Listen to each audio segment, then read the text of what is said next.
the season started. All the pomp and circumstance. And here we go.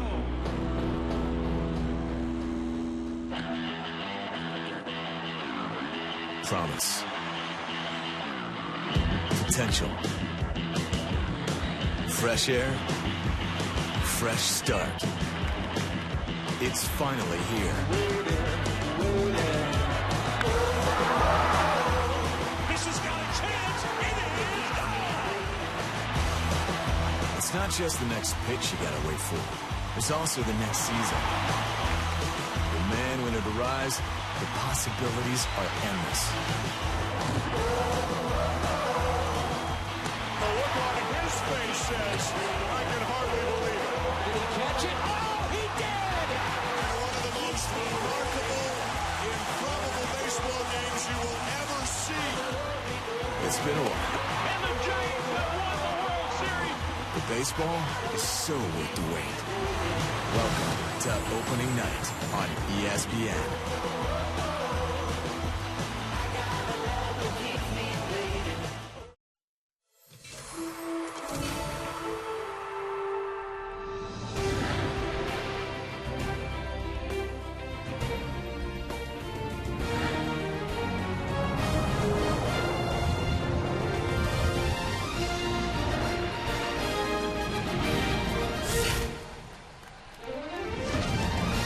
Welcome to Opening Night Baseball on ESPN, presented by Burger King. We have ourselves a new team in the American League. It's the Houston Astros who are at home tonight to their new divisional rivals, but a team that the folks here in Houston don't like very much already, the Texas Rangers. Hi, everybody, and welcome to the 2013 season. Dan Schulman, Oral Hershiser, and welcoming John Kruk to the Sunday night booth this year. It should be a great season. So many storylines heading into the year. If you had to pick one that's really interesting you heading into the year, what is it? It happened during the hot stoves. Not the East Coast making the splash, but the West Coast. All the money going out there to the West. What the Angels do with signing Josh Hamilton, adding him to Albert Pujols. Then you look at the Dodgers. Zach Greinke, a big sign, and the ripples still there from Gonzalez and Crawford and Beckett. Will money lead to production? Will production lead to wins? Will they get a championship on the West Coast with all that spending? Crucky, what's number one on your list? Well, I got to go back east and talk about the American League East and the parity that is at the division. Usually it's the two teams, Boston, New York. 2008, Tampa broke through. And now the Baltimore Orioles in 2012, they break through. The Toronto Blue Jays, though, made the biggest splash in the American League East with the big trade with the Miami Marlins. Can they break through in 2013 and add another team to the postseason? For a little bit more on the two teams we're going to see here tonight, let's send it down to the field now and welcome in Buster Olney. Dan, the Texas Rangers and the Houston Astros are in major transitions. For the Rangers, who played in 2 of the last 3 World Series, no Josh Hamilton, no Michael Young, no Mike Napoli, so they're trying to fill in the offensive gaps with A.J. Brzezinski and Lance Berkman. And the Houston Astros, after 51 years in the National League, are playing their first game tonight in the American League, fielding a team with a payroll of $18.7 million. There are actually 23 individual players making more than the Astros' entire roster. They are the purest experiment with statistical use in baseball. No team has ever taken it this far, Dan. Buster, thank you. It'll be interesting to see how it unfolds for the Astros over the next couple of years. This is a team, expectations are low, lost over 100 games each of the last 2 years. Here is their opening day starter, and the highest paid player on the whole team at $3 million. Total payroll is about $20 million. Bud Norris, who was terrific at home last year. Yeah, look at those home numbers, 4-1 at home, 3-12 on the road. The ERA, huge differential. Talking to Bud yesterday, the biggest difference for him was the concentration and focus, avoiding the left field wall here in Houston. And on the road, some of those little nagging injuries would creep up, and he thought that's what made his ERA get so high. For the Texas Rangers, who have made the postseason each of the last 3 years, Ron Washington is excited about the team that he's going to put on the field in 2013. There have been some notable changes, but Wash likes what he's got and feels good about the Rangers' prospects heading into the season. As you know, Josh Hamilton, Michael Young, Mike Napoli now playing elsewhere. So who have they brought in to help supply some offense? Well, one of the guys is somebody very familiar to Houston fans. Lance Berkman, who played so many years here as an Astro and is one of the best switch hitters in baseball history. If the knee is healthy, you know he can still swing the bat. And a holdover in Adrian Beltre, one of the very best third basemen offensively and defensively in Major League Baseball. Another new name down there in the 7th spot, A.J. Pierzynski, so many years for the White Sox. But he is new to the Rangers as well, coming off a season with a career high 27 home runs. Defensively for the Houston Astros, Matt Dominguez at third. Ronnie Cedeno just picked up last week as at short. Jose Altuve, their all-star last year, at second. Brett Wallace at first, and Jason Castro is behind the plate. Left to right in the outfield, Chris Carter, Justin Maxwell, and Brandon Barnes. A big crowd, an enthusiastic crowd too, which took a lot of pleasure in booing every Texas Ranger name that they could hear before the game during the introductions. And now, of course, instead of just playing in interleague play, these two teams are now in the same division and will meet many times over the course of the regular season. Ian Kinsler will step in. It is time for baseball here in 2013. Bud Norris will throw the first pitch of the year.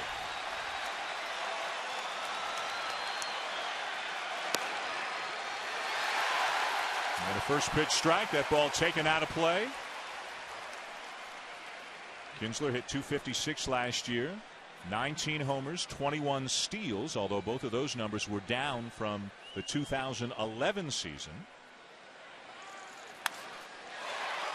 In the air, right field. Barnes tracking back, shy of the track, one down.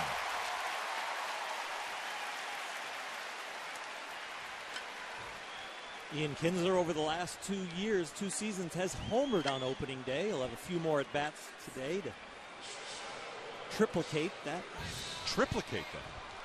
I don't know. It's early in the 2013 Triplicate season. that. Wow. Here's Elvis Andrus, the shortstop. He's throwing that out in the first inning already. It's going to be a long year, eh, Crucky? Triplicate. We're in way over our heads. I didn't know I had to be smart to do this. Andrus hit .286 last year. 5th year in the big league, still just 24 years of age. And the fastball rides up and in from Norris for ball one. They are in on the corners. Andrus is known to drop a bunt down. He'll hit a lot of choppers, get a lot of infield hits, so the Astros playing accordingly. And there's the slider, and Andrus couldn't check the swing. And Oral, that's the go-to pitch for Bud Norris. Yeah, he's really a 2-pitch pitcher on the mound with the fastball, a four-seamer. He likes to try and keep it down and then ride it up. And then his slider, and the key to his success is when he can throw it for a strike and then also throw it for a ball like that last one. Has been tougher on righties than lefties in his career, as you would imagine with that slider. And he's got that outside corner with the knees measured pretty early as well. It must be a tight slider too, because a 1-0 count, when you're a hitter, 1-0, you're not looking for any breaking ball, and you can tell Andrus was fooled with a check swing. Let's see if he goes back to it now out in front of 1-2. He does, but he bounces it in. 2 balls and 2 strikes. We'll see many variations of that slider to right-handed hitters tonight from Bud Norris, because he'll grip it the same way, but he'll decide to try and get to the front of the ball to break it big, or to the back of the ball to make it more like a cutter.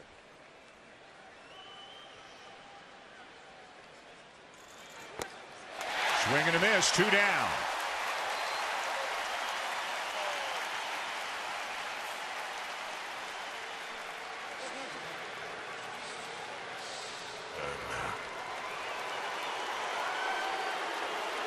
Kind of a mixed reaction for Lance Berkman. Well, maybe mixed is a little bit generous. Spent 11 years here with the Houston Astros. Went to St. Louis, now with the Texas Rangers. He will DH predominantly. Holds many Houston offensive records. Has the highest slugging percentage for any Astro ever. And boy, they had some good years here with Berkman, Bagwell, Biggio for a long, long time. Yeah, I never understood that when a guy leaves, it wasn't his choice to leave, was it? I mean, they were going through a rebuilding phase, and he wasn't part of it, so they had to get rid of him. Had knee surgery last year. That's why, as you can see, he only played in 32 games for the Cardinals. But I don't think anybody doubts, Crucky, if he's healthy, he can still swing the bat. He can definitely swing the bat, and the great thing about him is he's a manager's nightmare, opposing manager's nightmare, because he's a switch hitter, and he has power from both sides.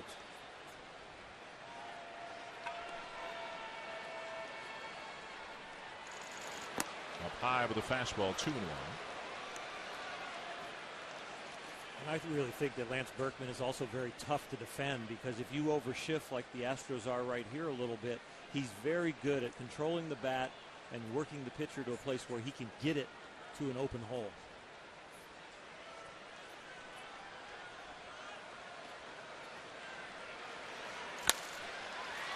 Ground ball to short.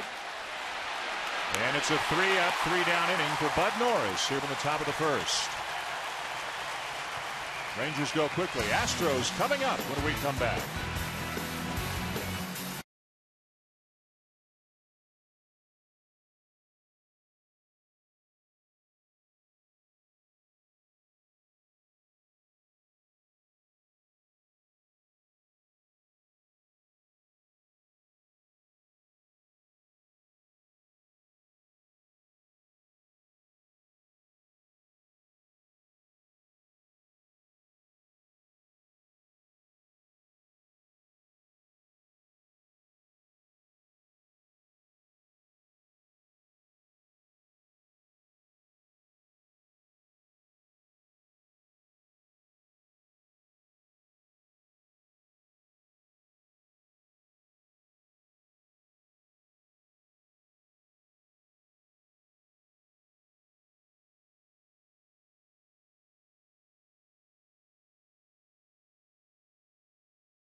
Baseball on ESPN, presented by Burger King, where taste is king. Dan Schulman, John Kruk, Oral Hershiser, Buster Olney at Minutemade Park in Houston. The Astros and the Rangers as we open up the 2013 Major League Baseball season here on Sunday Night Baseball. In the first Major League game as a manager for Bo Porter at 40 years of age, the youngest manager in the baseball. Plenty more on Porter over the course of the evening. Let's take a look at the lineup. The Astros will roll out there tonight, and they hit the ball hard in the spring. 46 home runs in 31 games. It's an optimistic bunch heading into the season. Jose Altuve hit 290, stole 33 bases, was an all-star last year. He will be the leadoff hitter, but the guy they're expecting some big things from this year is Chris Carter, who came over in a trade from Oakland, and he's got some power. It's 16 home runs in just 218 at-bats last year. First pitch swinging and a base hit into left field for Altuve.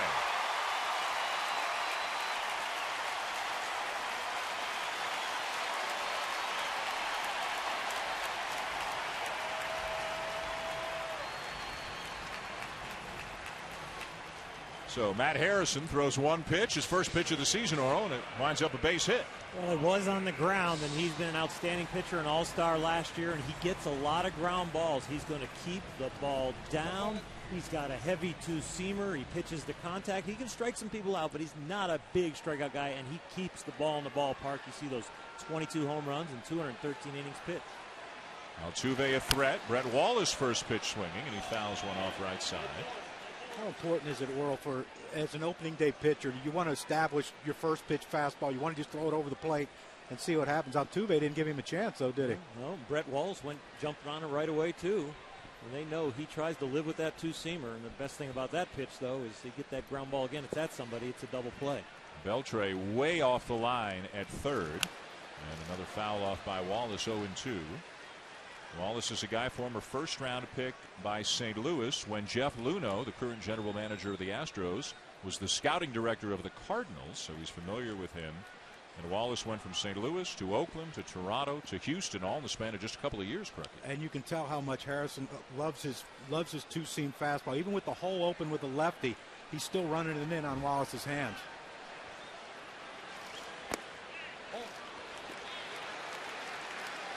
Ron Washington telling us he really had two good options for opening day between Matt Harrison and Yu Darvish. But he said Harrison led the team in wins last year with 18. He also felt Harrison was the most consistent pitcher that the Rangers had last year, so he deserved to get the opening day start. 2-2, and the runner is breaking. Throw down. Got him.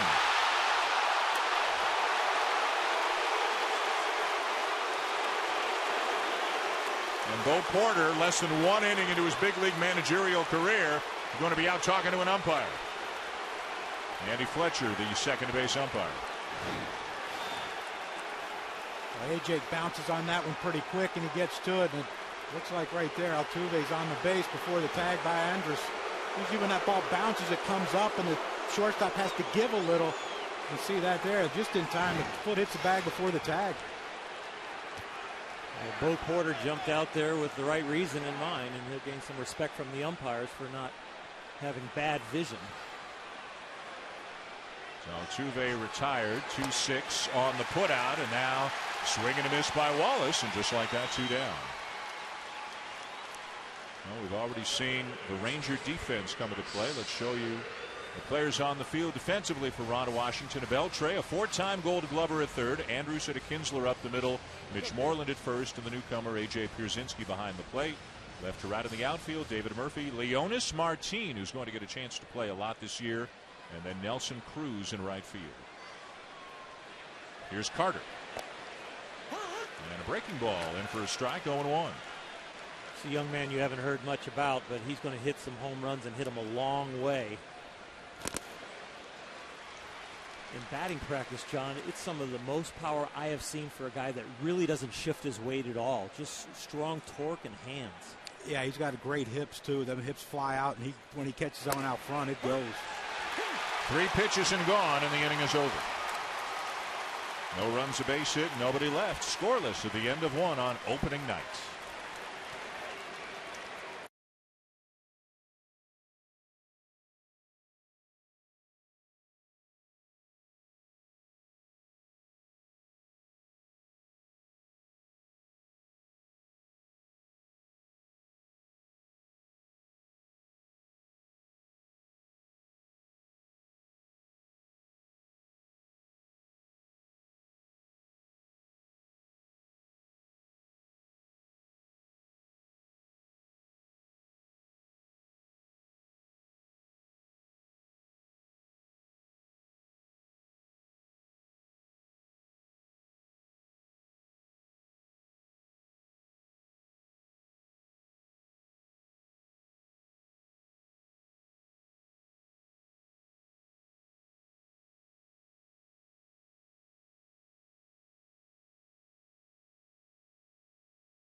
Baseball on ESPN from Minutemade Park in Houston. The Astros playing their first ever game in the American League after spending 51 seasons in the National League. Bud Norris getting the Rangers in order in the first. He'll face Adrian Beltre, David Murphy, and Nelson Cruz here in the top of the second.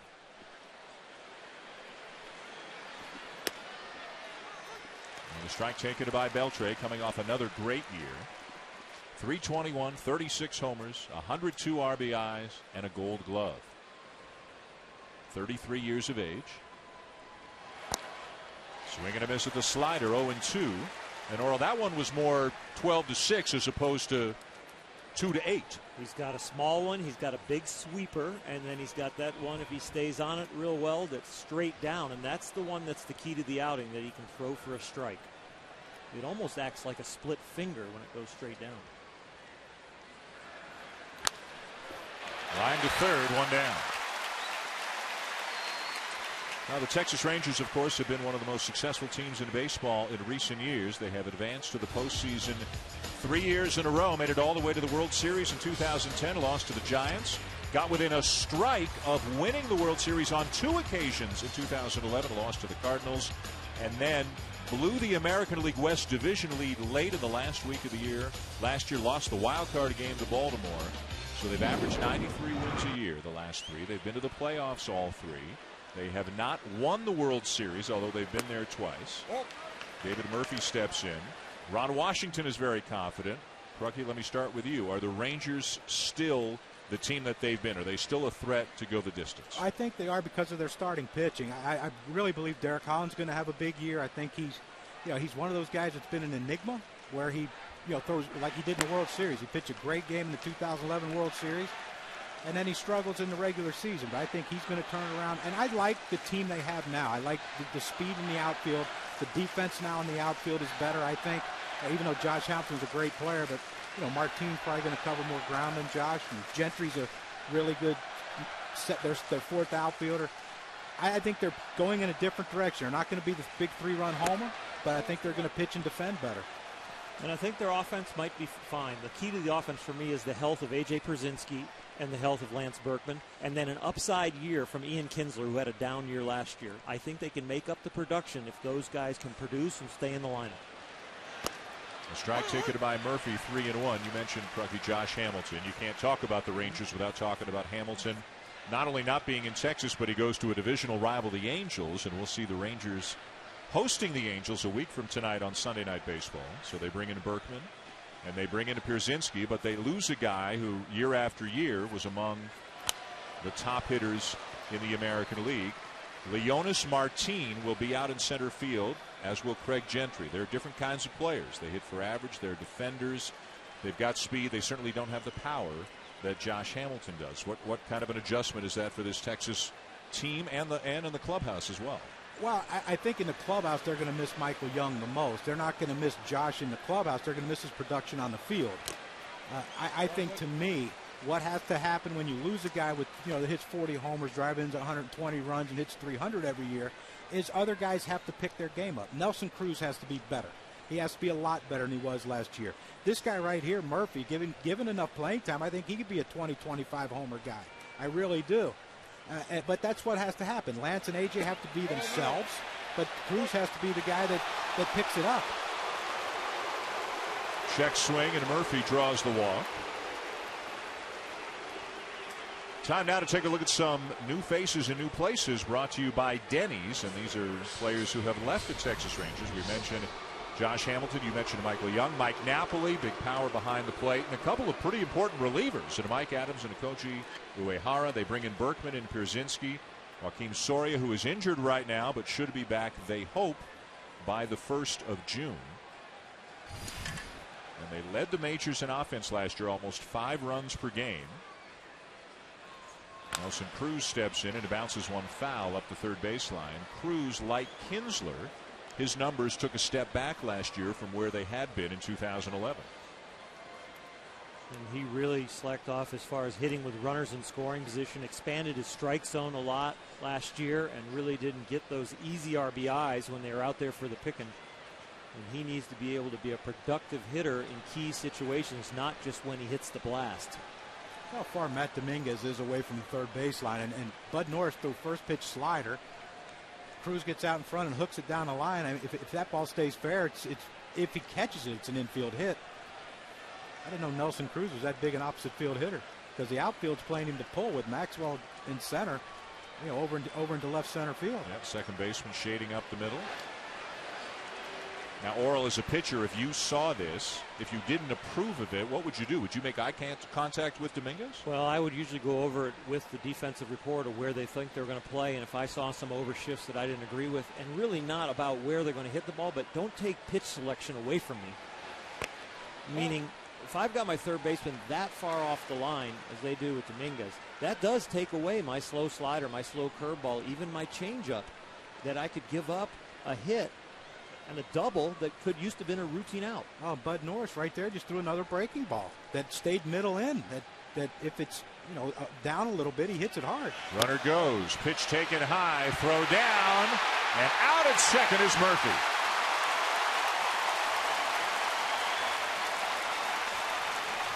Jason Castro throwing him out, 2-4 on the putout. Jason Castro back for some knee trouble, missed most of last year, but now they're saying in camp he's swinging a great bat, but behind the plate, the feet are quick. The release was great, and that was an outstanding throw from that young man. They're expecting big things from him back there, the leadership and the offense. Well, and you wonder, with the absence of Josh Hamilton and Mike Napoli and Michael Young, are the Rangers going to try to force the issue more? Breaking ball fouled off, 2-2 on Cruz. It looked like Ron Washington just going with an aggressive style play, because you still have two boppers right here, and Cruz and Przinsky coming up. Przinsky in the hole on deck. I mean, having 27 home runs last year, his best production as far as the home run is concerned. Oh, it's inside. A little bit inside, says home plate umpire Sam Holbrook, and the count is full. Yep.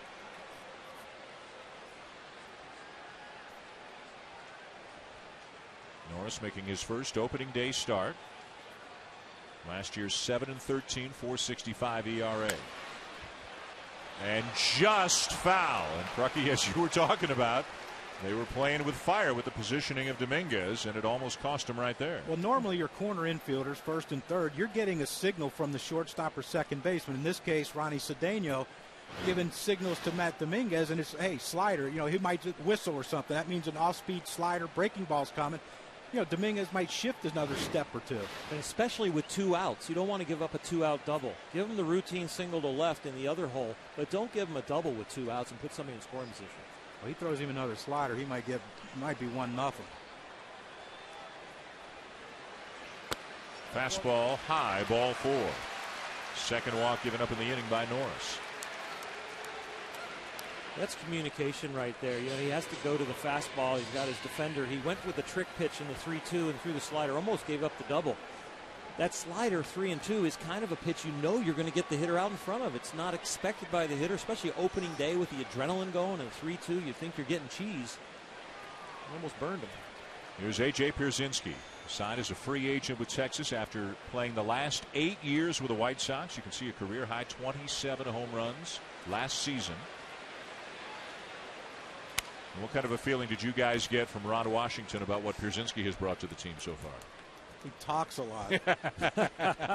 But they're giving it right back to him. They're comfortable with A.J. now, and I'm sure there were a few guys that were on their heels when they heard him open his mouth early in spring training. But I've never played 18 holes of golf with a person who the golf etiquette of being quiet doesn't apply with A.J. He talked the whole round. He's not a big protocol etiquette kind of guy. No.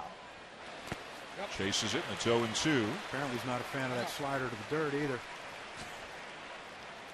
I hated that pitch. I like to think he's a veteran. He's setting the young man up, but no.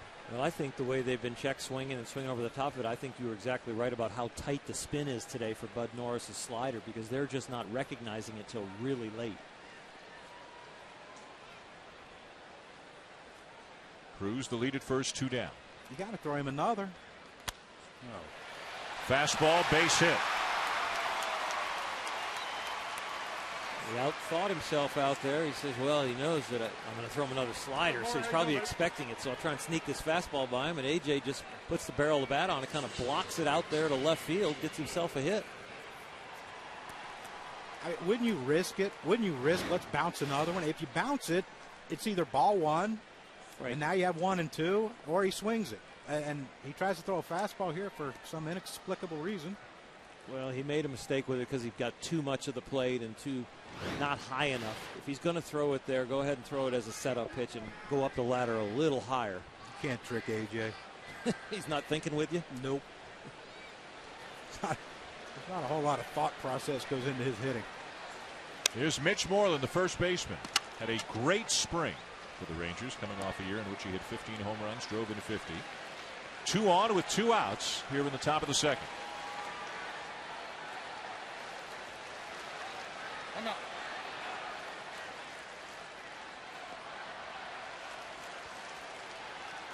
Cruz with decent speed out at second. Pierzynski the runner at first.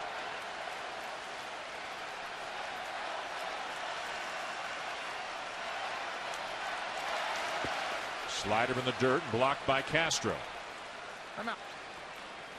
Well, that's the first slider we've seen that short of home plate, and that's the first time you will see, I think, Bud Norris have a little opening day jitters. Now, you don't want to give up that first hit. You want to get through the first inning like he did, but now he's in his first jam of the year, and we see the first pitch is just a spike slider, about a 55-footer.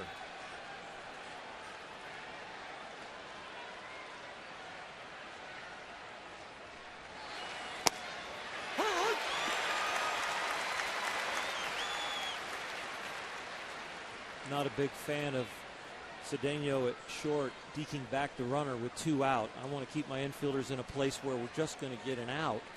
And don't worry about somebody stealing third here. If he gets too far off, let Bud Norris step off, but don't get out of position and leave some holes open in the infield. And especially with a fastball away. I mean, he had that whole hole to hit through. Moreland did.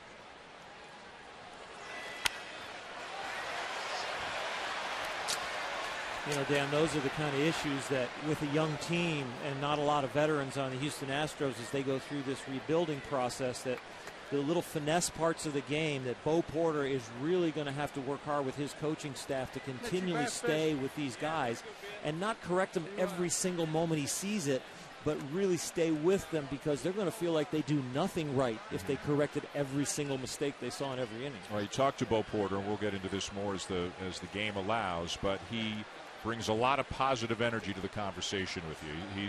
He almost has kind of a football exuberance to him, and he used to play some football. He was a 40th round pick into baseball, played parts of 3 seasons in the big leagues. Nothing came easily. He had to work for everything he's gotten. Very highly thought of as a coach, and he is telling his players, ignore the noise. That's their motto. Don't pay attention to what other people say this team can't do. He says, go out and compete, try to win every game, and let's see what happens. And he says, and this is his quote, that they have drilled that into the players from day one of spring training, that get rid of the outside noise and just focus on competing every day on the field. And part of that outside noise is he doesn't want the term rebuilding brought into the process. That tells you that we're not, it tells your guys we're not going to be very good because we're trying to figure something out here. He doesn't want that to enter into their thought process as they're playing a game.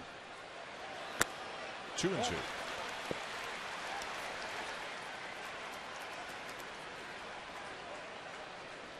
Bud Norris knows he needs to make a pitch. He's thrown everything he's got. He's pretty much a 2-pitch pitcher. He's not going to go to his 3rd pitch here as a changeup. He fought off his slider. He hasn't been able to sneak the fastball by him. He knows he's got to make a good one.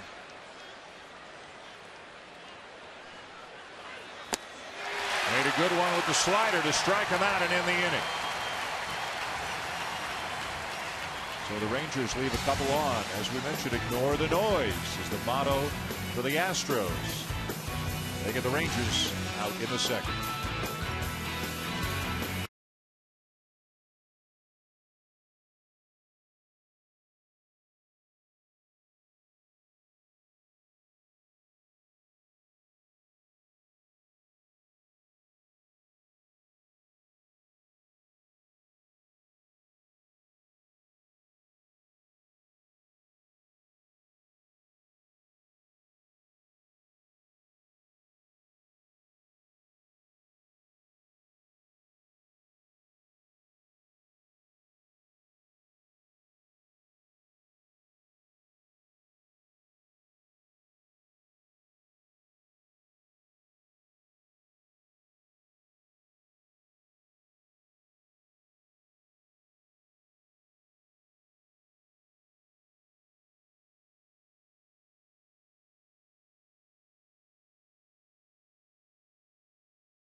Houston, new league for the Astros and new look as well, as they have modernized, changed their logo, their jerseys. They're doing some brisk business. They began, of course, as the Colt 45s back in 1962, in the playoffs for the first time in 1980. Drake McClain takes over the team in 1992. This ballpark, then known as Enron Field, opens in 2000. They make it to the World Series in 2005, but lose to the White Sox. And then in 2011, Jim Crane buys the team and becomes the owner, as Crane looks on from his seat here at Minutemade Park tonight. There are a lot of opinions and feelings about this team in this city this year. A lot of people are unhappy. They've grown up in the National League, and they're unhappy their team is in the American League. There's Carlos Pena, who looks to strike for Matt Harrison. And they're also wondering about all the players that were traded away. Is it the right thing to do to just completely gut the Major League team? They've brought in some veterans like a Pena to try to fill the gaps until the farm system can start producing players. But most of the best talent in the organization is considered to be in the low minors. Look at the shift that is on for Pena, who's been kind of an all-or-nothing guy the last few years. Kinsler's playing short right field, but Martin is playing left center. In center field, he's shaded over to left. So apparently they're thinking he's going to hit the ball in the air the other way and pull grounders.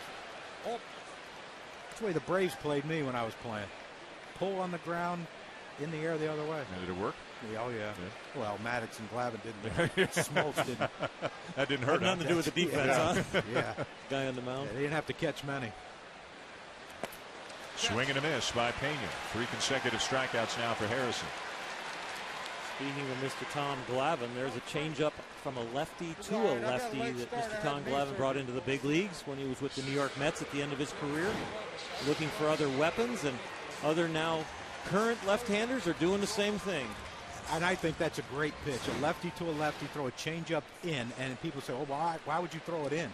Because you're taught as a hitter, everything in should be hard.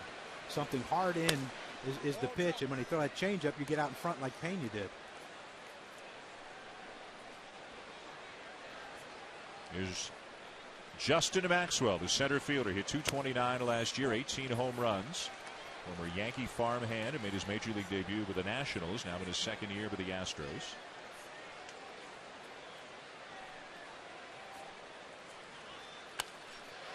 Line to third and speared by Beltre for the second out.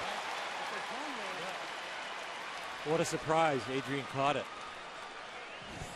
He is so good down there. You're going to get some arguments down in Tampa about Evan Longoria, but to me, he's the best third baseman in all of baseball.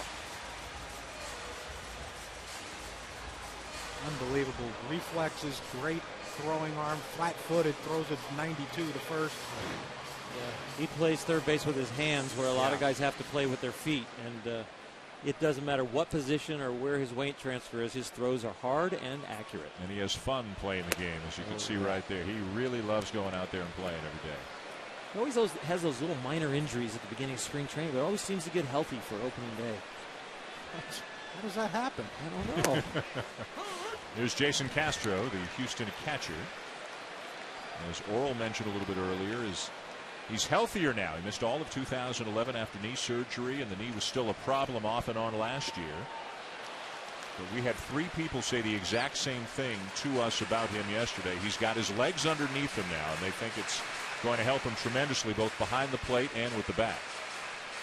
Well, I played with a guy in Darren Dalton that had, his knee reconstructed after collision at home. It took him 2 or 3 years to get that feeling that, now I can trust my knees to swing hard and my balance and my power using my legs. It took him a few years. When he got it, though, he got it pretty good. You can see Castro finished last season well, had a big spring as well, hitting for a lot of power, but comes up empty this time as Matt Harrison now has 4 strikeouts in his first 2 innings of work.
that intrigues us as well, because that's the game we're going to be doing tomorrow. We're heading to Los Angeles tonight and looking forward to the Giants and the Dodgers tomorrow. Game 2 of the quadruple header on the ESPN family of networks. It figures to be quite a storyline all season long in the National League West. The Giants, who have won 2 World Series in the last 3 years, and the Dodgers, who loaded up last year and even more so in the offseason, now in excess of a $200 million payroll. And will it all come together? Will they mesh? Will they be healthy? Will they be what they appear they could be on paper? How do you guys size up the National League West? Well, I think people need to tip their hat to the San Francisco Giants and give them some credit, but it's easy to overlook them right now and talk about the Dodgers because of all the spending. And Clayton Kershaw and Zach Greinke give them a great 1-2 punch. Let's see if Kane and Bumgarner and Vogelsson and Zito and Lincecum can keep it going. It's going to be real interesting. I think go-to team battle right there. Leonis Martin leading off the third for the Rangers. Scoreless game and the pitch is high. Ball 3. The Giants, of course, just making a huge deal with Buster Posey. 9 years, $167 million as they lock up their best player. And a lot of people are going to question, why would they lock up a catcher for 9 years? You know, he's a catcher, but he's more than a catcher. He can play first base. He can play third base. Wherever they need him, he can play there. And there is talk about in a few years moving him to a different position to save the wear and tear and keep that productive offense in that arsenal. Not a lot of changes for the Giants from last year to this year. They re-signed Scudero. They re-signed Pagan. By and large, they have the same team. They probably had as little turnover as just about any team in baseball between the end of last year and the beginning of this year. Some of the scouts talking around the league say that it might be an issue with Sergio Romo at the end, you know, only throwing about 88 and relying a lot on the slider. You know, he did a great job last year in the playoffs and the World Series, but some people think, you know, maybe they might need help at the end of their bullpen. Put my money on Sergio Romo. That slider's nasty. It is nasty. And he's got guts, and that goes a long way as a closer. Swing and a miss, and Martin is gone, 1 down. Well, if you like pitching matchups, you're going to like tomorrow's game from Dodger Stadium. It'll be Matt Cain and Clayton Kershaw. Kershaw, Cy Young Award winner 2 years ago, the runner-up last year, led the league in ERA each year. And Matt Cain has been just sensational as well for the Giants in recent years. Remember how good he was the first time they went to the World Series and won it in 2010, and he's become about as rock-solid reliable as any starting pitcher in the game. There's Kinsler as we move back to the top of the Rangers lineup. You know, one of the questions on the Dodgers is Clayton Kershaw going to be able to stay healthy with that hip. And one of the things that would tell me that he is very, very healthy if he doesn't sign an extension before tomorrow's game. Because he said there'll be no negotiation for an extension during the season. So if he's feeling very confident about his health, maybe he will hold off and not go for Kane, Verlander, big numbers like Greinke got. I never understood that. Why you wouldn't talk during the season? He pitches once every 5 days. What's the other 4 days? He can't take a phone call? It's a distraction. Oh, please. Plus, you know, just let your agent talk. Exactly you don't have right. to tell us the conversations are going on, and then just tell me what at the very end when you think you're real close, we can do the deal. Call me when they have a final number and years, and then we'll talk. I mean, if someone's going to give me $200 million or $150 million, that's a good distraction. I'll talk whenever they want. That's a lot of stake. Whoa. 3-1 the count on to Kinsler. No score here in the top of the third in Houston. That's a lot of golf. I don't know about you guys. Kinsler with a fly ball to right field. His first time up. Now Altuve just went from the right field side of second to the left field side of second with the count of 3-1. Kinsler drills the ball to center, and Maxwell's there 2 down. Opening day baseball is on ESPN tomorrow, as Carl and Barry were talking about. It begins with the Red Sox and the Yankees at 1 o'clock Eastern time. It'll be John Lester for Boston and CC Sabathia for New York. And then, as mentioned, we'll have the defending World Series champion San Francisco Giants taking on their arch rivals, the Los Angeles Dodgers. Matt Cain, Clayton Kershaw, 4 Eastern, 1 Pacific on ESPN. And 2 more games in the evening on ESPN2, Phillies and Braves, and then Cardinals and Diamondbacks. Just about everybody getting started tomorrow. A few teams will not begin their season until Tuesday. Here's Elvis Andrus.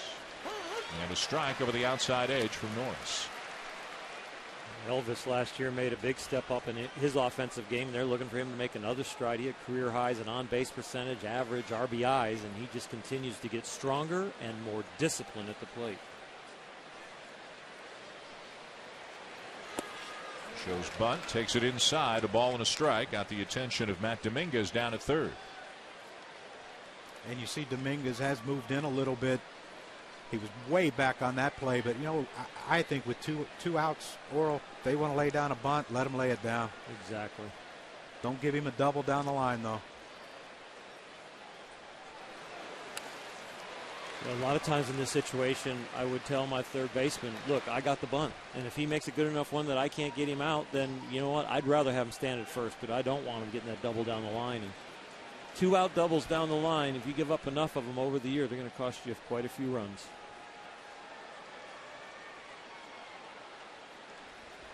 Make them get 2 hits to get a run.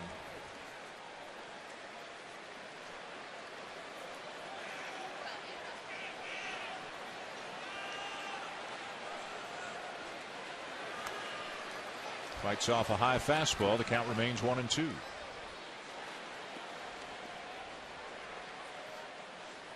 Now the Rangers have one of the top prospects in baseball, Jurickson Profar, a middle infielder. A young kid who everybody who's seen him says is going to be terrific. They sent him back down to AAA. They don't really have a spot for him right now, with Andrus at short and Kinsler at second. Both of them all-stars. So the future will have to wait a little bit for Profar. Sinking liner, and did he trap it? They're going to rule it a catch. It's caught out in center by a diving Justin Maxwell to rob Andrus and end the inning. One more look going to break.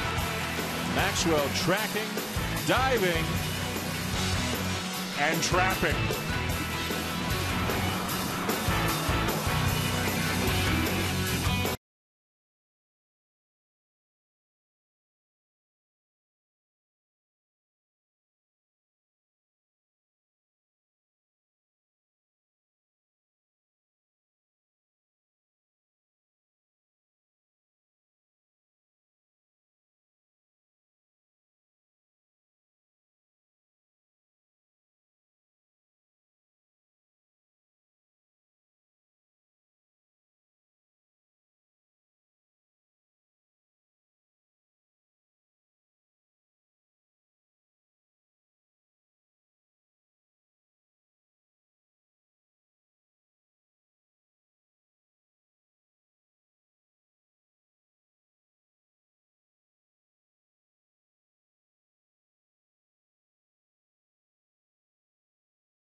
Welcome to opening night baseball on ESPN, presented by Burger King. Bottom of the third here in Houston with Orel Hershiser, John Kruk, Buster Olney. I'm Dan Schulman. Sunday night baseball here on ESPN as well as we get the 2013 season underway. You can join in on the conversation on Twitter with the hashtag opening night. And we are told, Crucky, you are trending. What's that mean? I think it means you get a raise. Hey! I don't talk during the season. Not on your throw day? No. I don't want to be a distraction to you yet. two. Not on Sunday. With not my on your day contract before. squabbles. Matt Dominguez, the third baseman.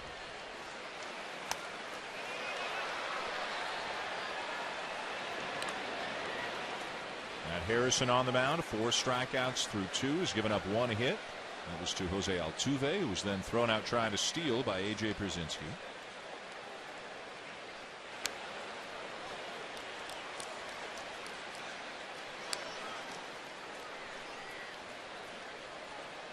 I should say thrown out trying to advance, not technically not thrown out trying to steal, trying to advance. The pitch was in the dirt, and then Altuve went, and Pierzynski threw him out. So not technically thrown out trying to steal. Count now 2-2 on Dominguez. He'll be followed by Brandon Barnes and Ronnie Cedeno, the bottom third of the Houston lineup.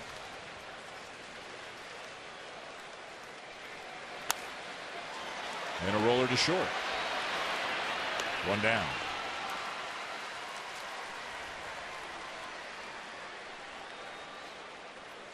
Let's take a look now at the Scots home field advantage here at Minute Maid Park. This is a unique ballpark.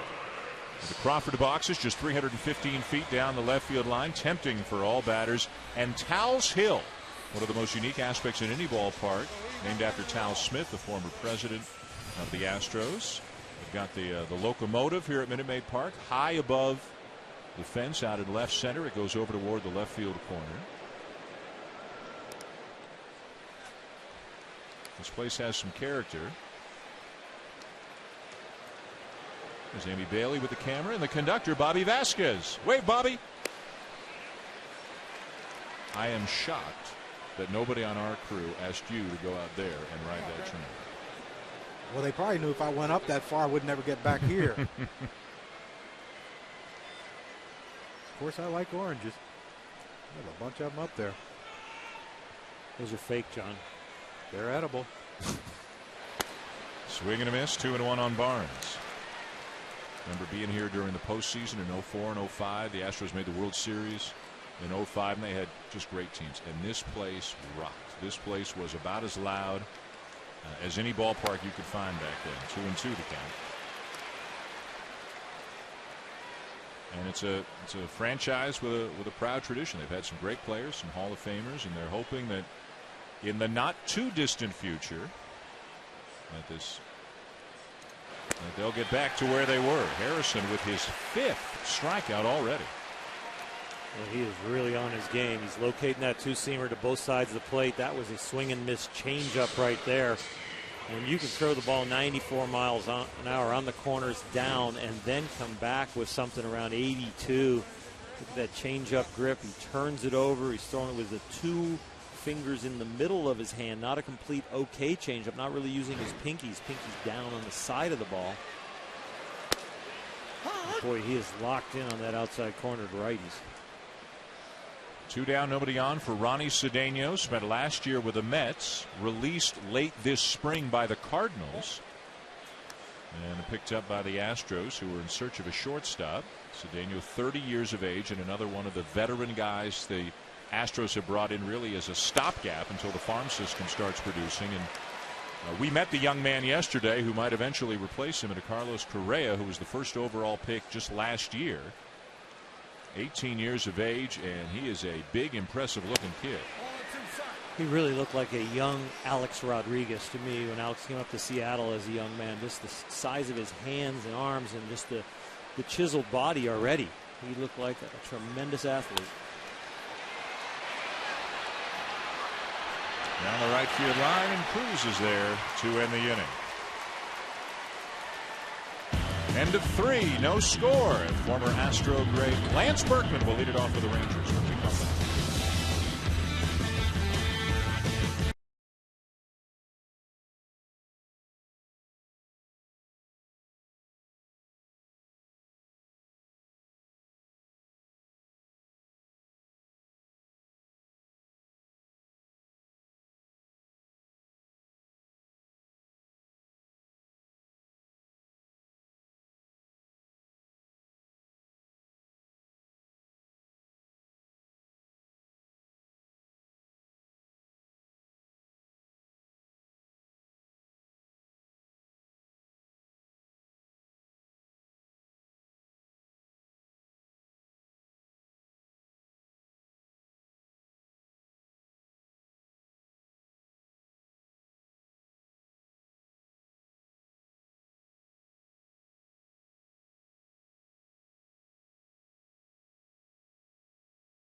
Opening night baseball on ESPN, presented by Burger King, is brought to you by Scotts, the official lawn care company of Major League Baseball.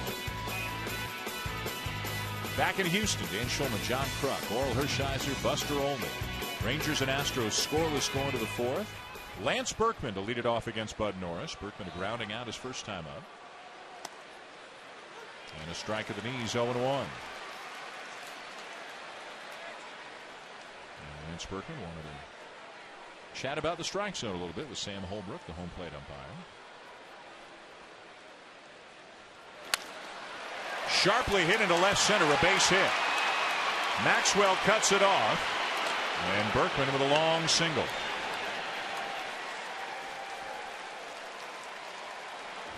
Now Berkman is Texas through and through.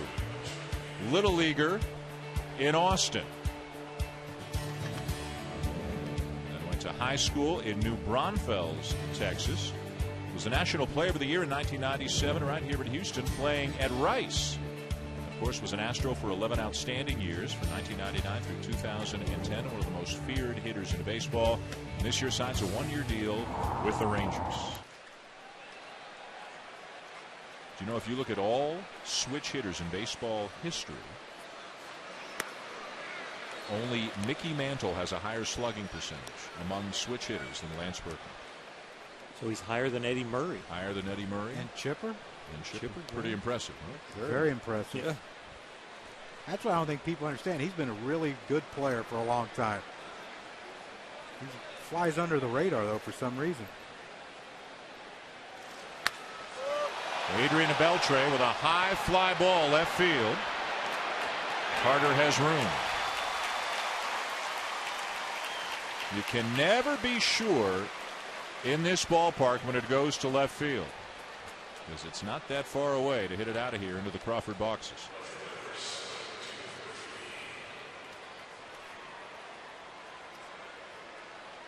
And I think another thing that people forget about Berkman, if you go back to 2011 with the Cardinals, Game 6, Freese tied it with the triple in the bottom of the ninth. Hamilton gave the Rangers the lead with the home run in the top of the 10th. And then they were down, the Cardinals were down to their final strike again in the bottom of the 10th, and Berkman bounced a base hit up the middle to tie the game and give Freese a chance to win that game in the bottom of the 11th. Here's Murphy.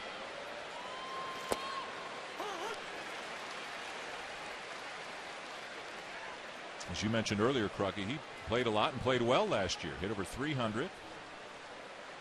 And even though he's a left-handed batter, hit better against lefties. Hit 347 against lefties, and he might get even more playing time this year than he got last year.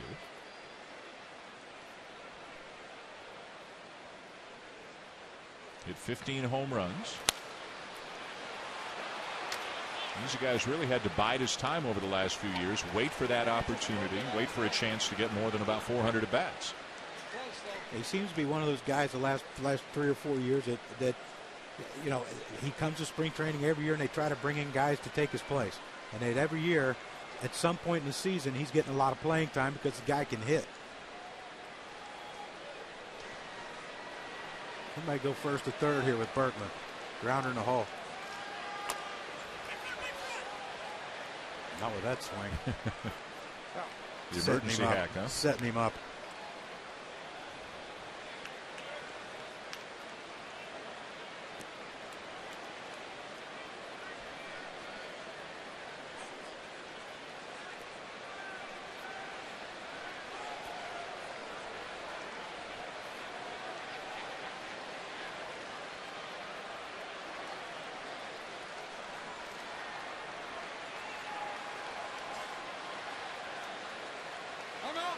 Time requested by Murphy. You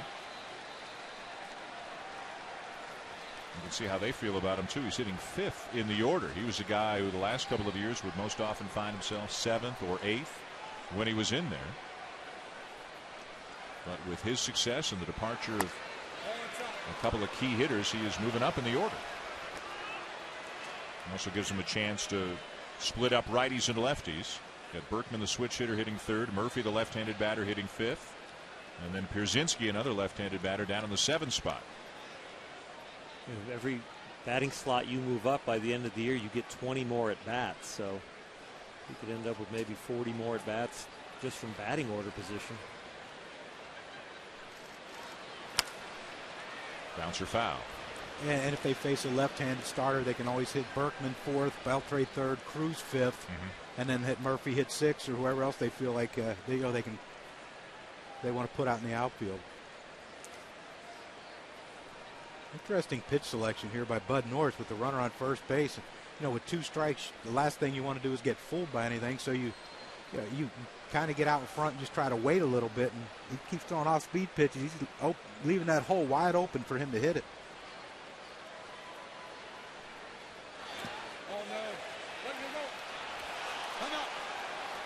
Did a good job holding the swing up. That's that slider that Bud Norris has been throwing that the hitters have had a tough time recognizing. Murphy is the first one to really be able to hold up. I'm real surprised they were actually playing on the bag with Berkman down there at first. You could play slightly behind him. He had 2 stolen bases last year. That's true.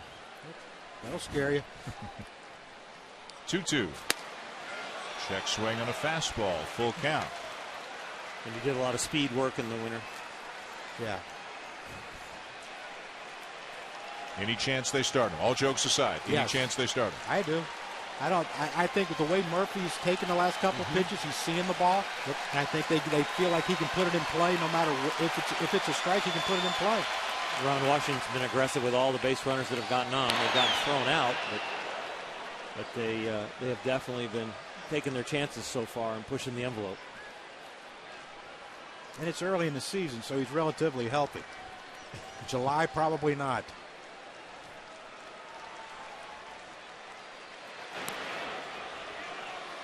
He's got the Astros worried. Well, I can tell you from experience, when you're on first and you're not going to steal the base, but you're going to be running anyway, hoping the guy puts it in play, the last thing you want to do is have to slide back into first twice with that short a lead.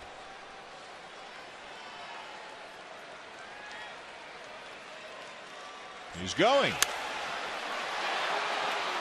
And Murphy with a fly ball to left field. 2 down. Berkman back to first. Nelson Cruz coming up now for Texas as we send it down to Buster.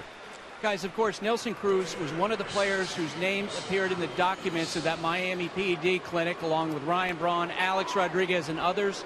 I'm told that Major League Baseball is still in the process of investigating. At some point, they'll reach out to talk to the players. There is no timetable for this investigation.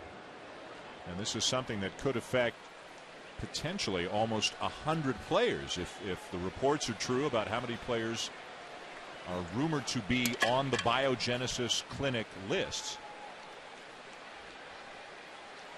And it may develop into an ongoing story over the course of the entire season, guys. And nobody knows how this is going to turn out. If nobody gets implicated or if all of them get implicated. If all of them get implicated, it's going to be devastating. All the players they would have to suspend.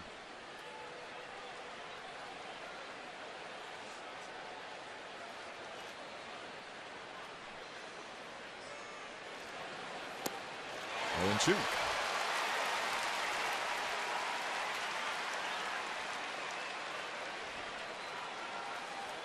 Mr. Manager Bo Porter will be joining Buster Olney. We'll have that interview for you next half inning.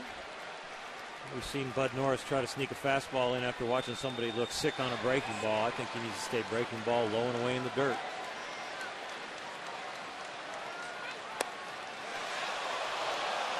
Good try, just didn't get it down. I'd throw him another one. I'd bounce another one. Bounce it. Trust Castro that he'll block it, keep it in front of him, keep Berkman from advancing to second, but I would bounce another one just to see if he'll chase it. The same kind that the lefties have had a tough time laying off of. It's been disappearing on them. It stays right on the plate but goes straight down. He better not hang it. No. Because he's pulling off really well right now. If it hangs middle end, he's going to crush it. Fastball got in on him just enough. Inning over. No runs, a base, and a man left. Still no score. You'll hear from Astros manager Bo Porter when we come back next half inning.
On ESPN, no score, Rangers and Astros.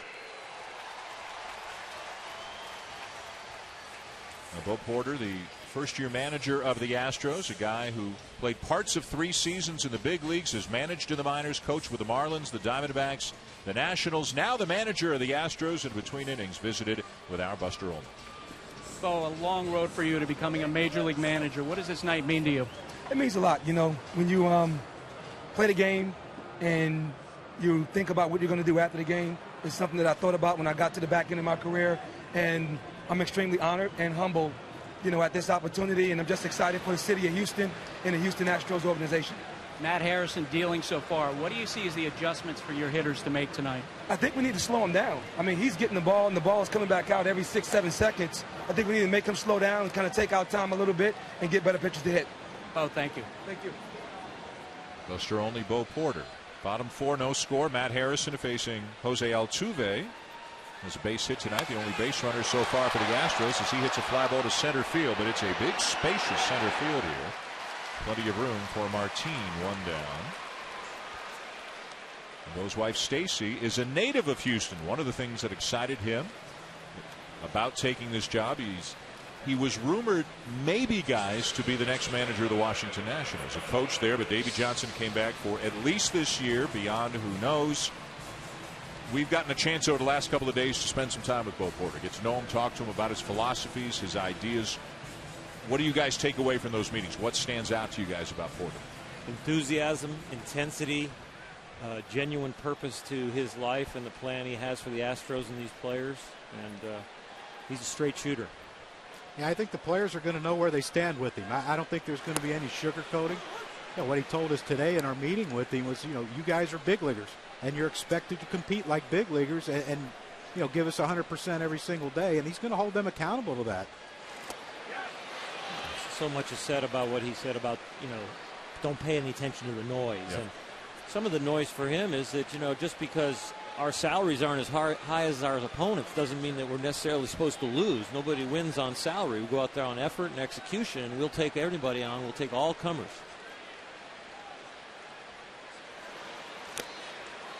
But Dan, it doesn't matter sometimes how much the manager motivates you if you don't have enough talent, and I think that's where they're going to end up this year, with not enough talent. But I think their major goal, unspoken goal, not something Bo has said, but I would maybe kind of predict, would be the fact that they're just going to try and find out where their big leaguers are and what other holes they have so they can move forward this organization. And an 0-2 pitch. Wallace bangs one up the middle for a base hit.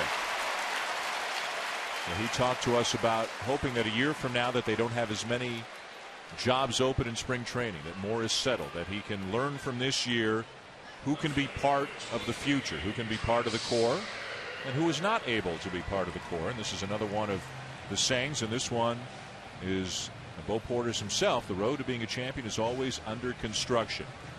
And there's Jeff Luhnow, the general manager of the Astros. And there's no doubt this is a team under construction. They don't like to use the term rebuilding around here, but this is a real fixer-upper right now with this team. They've traded off almost every recognizable name. They're trying to build from within. There's Craig Biggio, one of the all-time Astro greats, and an assistant, special assistant to the GM here in Houston. Looks like he can still play, Doesn't too. he? Yep. Wow. Narrowly missed going into the Hall of Fame this year. Probably, you would imagine, will get there next year. Some of us let ourselves go after we retired. Apparently he decided to stay in shape. Sickening. Special assistant to the general manager and doing some coaching for his son's baseball team. 0-2 to Carter. Moreland over near the seats, won't have a play. And Bo Porter says he's not going to measure success this year by wins and losses. It's about the process. It's about the growth as a team and as an organization. They lost 106 2 years ago, lost 107 last year. You think they can do better than that? Some people are saying they won't do that well as they've done the last. It's going to be tough to do better than that because of the division they're in right now. You're talking about some really, really good teams.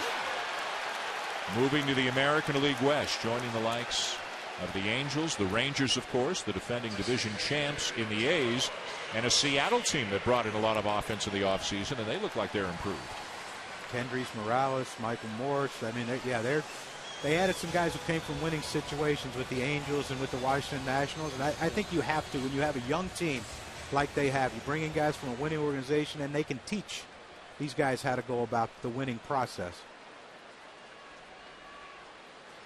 It's hard to teach winning when you're playing against teams that know how to win already, and it's going to be a challenge to keep their spirits up and to learn in a possible really bad losing environment as far as record is concerned. And that's where Bo Porter says the veterans, the handful of veterans they brought in, and this is his term, he said they were handpicked.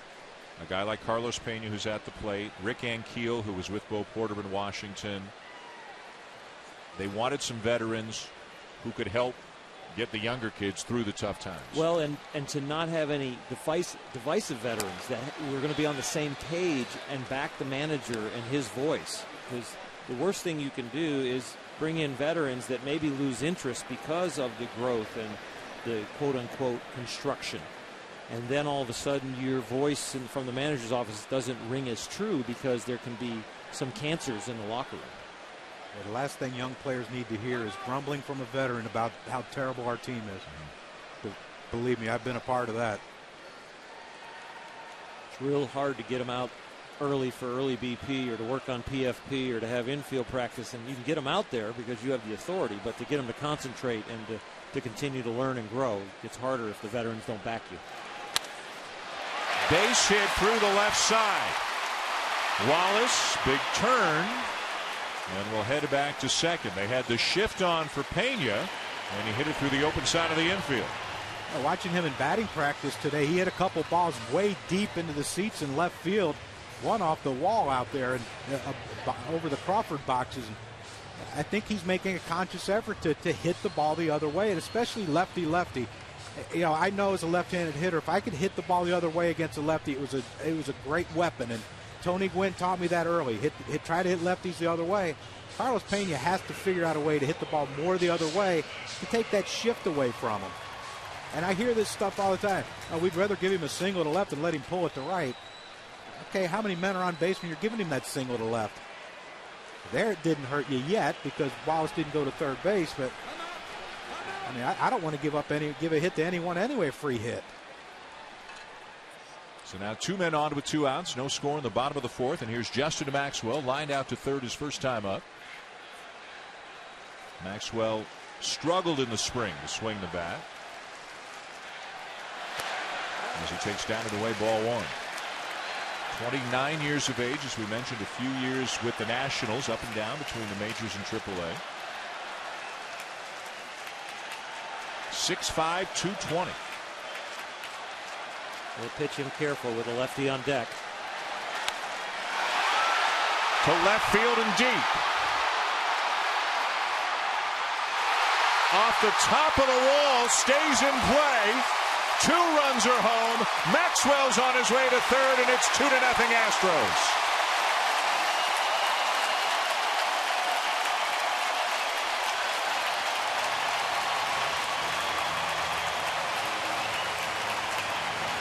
He's trying to pitch him tough, and he hangs a little breaking ball over the middle of the plate, and Maxwell does a good job not trying to do too much with it. This young man has tremendous power and doesn't get all of this, but the ball carries very well here. He got it high enough with some backspin. Murphy leaped, but he has no chance. This ball hitting the top edge there. The umpires are going to gather and think about what it did, but remember, you got to get up over the yellow line out there in left field, not just the edge of the numbers on the scoreboard.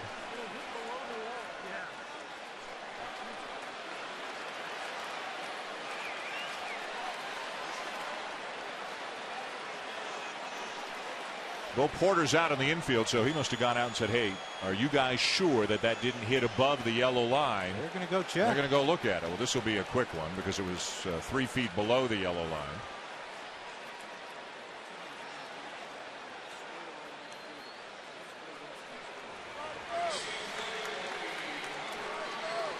So it's going to be under review, but clearly not a home run.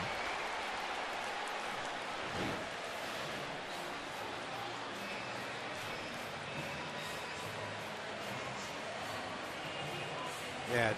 And even if there's fan interference, the hat on the interference is on the other side of the yellow line. Also, you see this hat come down just barely, and doesn't look like it hits the hat of the fan trying to reach over.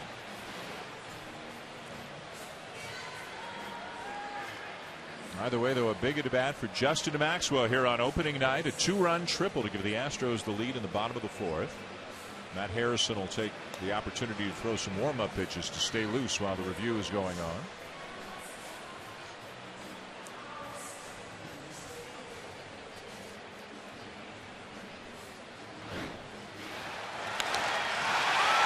Justin Maxwell, he hits the ball, and he's kind of watching it. He thinks he got it out, or he's hoping it hits the wall. He doesn't start running hard till he's about halfway to second base.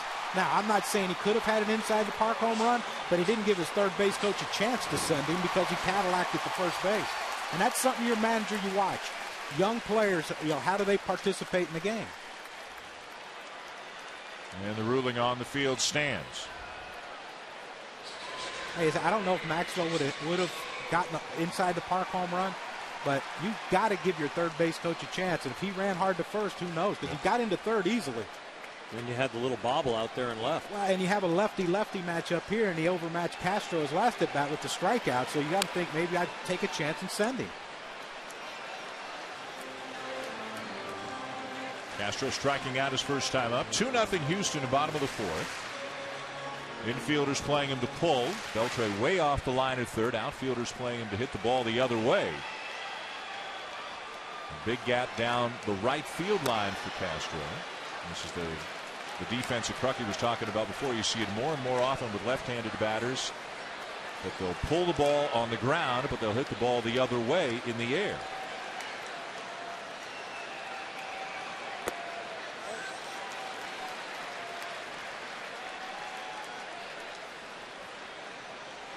Maxwell drives in the first runs here in the 2013 season, and Houston has the lead. They'll play their first 15 games this year against divisional opponents, so they're going to find out early exactly what they're in for in the American League West. Harrison covering. Castro retired and the inning is over, but Houston has the lead 2-0 at the end of 4. Buster Olney with Texas manager Ron Washington when we come back.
Maxwell has given the Astros a 2-0 lead. Between innings, Buster Olney with Rangers manager Ron Washington.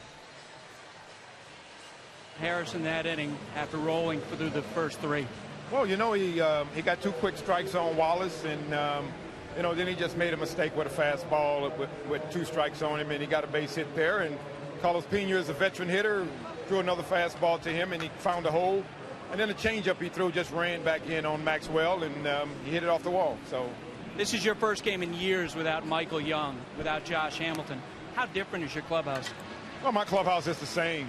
You know, we got guys up in there that knows how to win, and that's what we're about. So there isn't anything changed in my clubhouse other than the fact Hamilton is not there and Michael Young isn't there.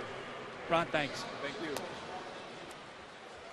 So a couple of very significant changes. Overall, of course, just about everybody is back for Texas. Here's one of the newcomers in A.J. Pierzynski. But Ron Washington, for years, would speak about what Michael Young meant in the clubhouse, even if he wasn't swinging the bat well at the time. As Pierzynski sends a ball slicing down the left field line and foul.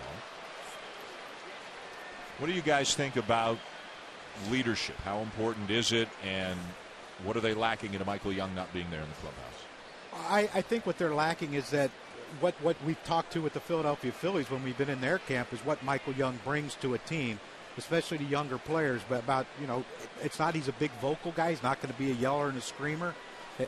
But you know, hitting, the approach to hitting, the what to look for type of thing, breaking down a pitcher. You know, Dominic Brown of the Phillies credits Michael Young with pretty much what he's done this spring besides the adjustments he's made, but the mental part of hitting. And I think that's, to me, is a great leader. When you have a skill, if you can get that skill, your knowledge of hitters or pitchers, and you can get that to the rest of your guys, young guys especially, you're in good shape. Swing and a miss by Pierzynski, 1 down. Not only do leaders talk the game and talk it the correct way and teach it continually, but they're not the last one to straggle on the field for stretching. They're not the one to the batting cage that forgot their bat and needs to send somebody back. They keep things sharp and keep things on top of it, and it then sends a message to everybody that if the oldest veteran guy, the highest paid guy, the most respected guy is always on time, always concentrating, always hustling, that's the message also. Here's Mitch Moreland, struck out his first time up, but Norris now with 4 strikeouts and a 2-0 lead here in the 5th inning. When you look at the New York Yankees over the last 18 years, since '95 when Derek Jeter was there, as soon as he established himself as a star, you see the guys they brought in. They don't, not many guys that they have brought in have lollygagged at the first base, you know, jogged on a routine grounder, you know, because when your best player doesn't do it, then you better not do it either. And the ones that do it, they aren't there long. Sets the tone.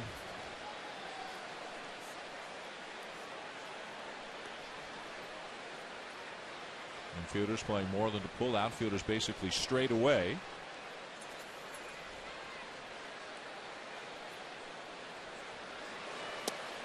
Fastball runs off the outside corner. 2 balls and a strike. You can see out beyond Maxwell in center field. We mentioned Towles Hill, a 30-degree slope down to the 436 sign in center. You really got to hit it to get it there. But if you do, it is an adventure to say the least for the center fielder. Well, and there's a pole out there. Yeah. All kinds of obstacles. Shallow left field. Carter there, 2 down.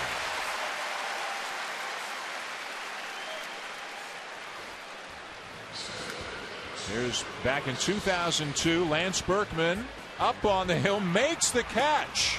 Playing center field back in the day, twisting and turning and stumbling, but he makes the catch.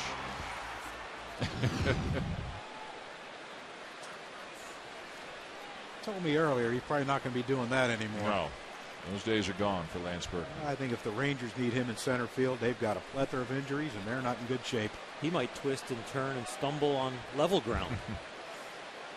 Crosley Field in Cincinnati way back in the day had a hill in left field, but at a 15-degree angle. This is a 30-degree slope. Chopper to third off the bat of Martin, and the Rangers go in order. Going to the bottom of the 5th here on opening night in Houston, and the Astros have a 2-0 lead.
Bottom 5, 2-0 Astros. Matt Dominguez leading it off against Matt Harrison.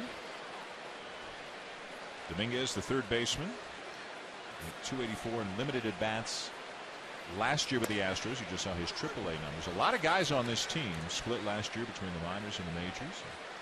Won themselves a job here this spring. One more for his glove than his bat.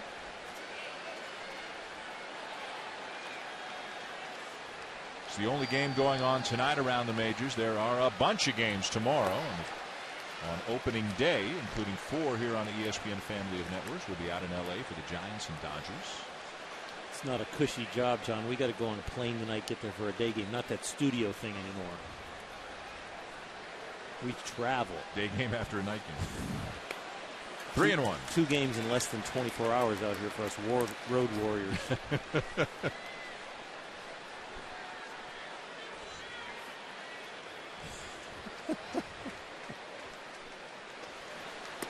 I can't even begin to say what I want to say. I thought I shut him up without getting fired.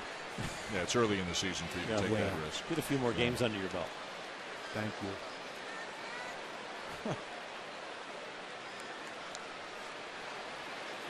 Well, tonight's travel is going to be real difficult. It could be a lot worse. Have you been? Have you been to every ballpark that there is in baseball? I've never been to Seattle. Safeco? Right. Never been there. What else is new? Pittsburgh. National Park. I haven't been there. Changeup swung on and missed, and Dominguez is gone. Welcome back to Houston, along with Oral Hershiser and John Kruk. You know him from the studio. He'll be with us on Sunday Night Baseball every week. This week, doing the games for us. You a Dodger Stadium fan? What are your memories of Dodger Stadium? Never a fan of Dodger Stadium. As a hitter, of course. Yeah. Never were. Well, you know, I think most of their pitchers cheated. No names. That's just me. Yeah.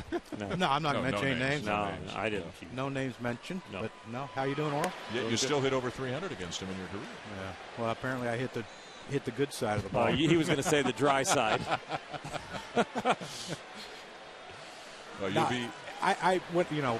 My first game in the major leagues was at Dodger Stadium. Oh, really? And they put me in as a pinch runner. That's how bad we were as a Padre team. Tough times.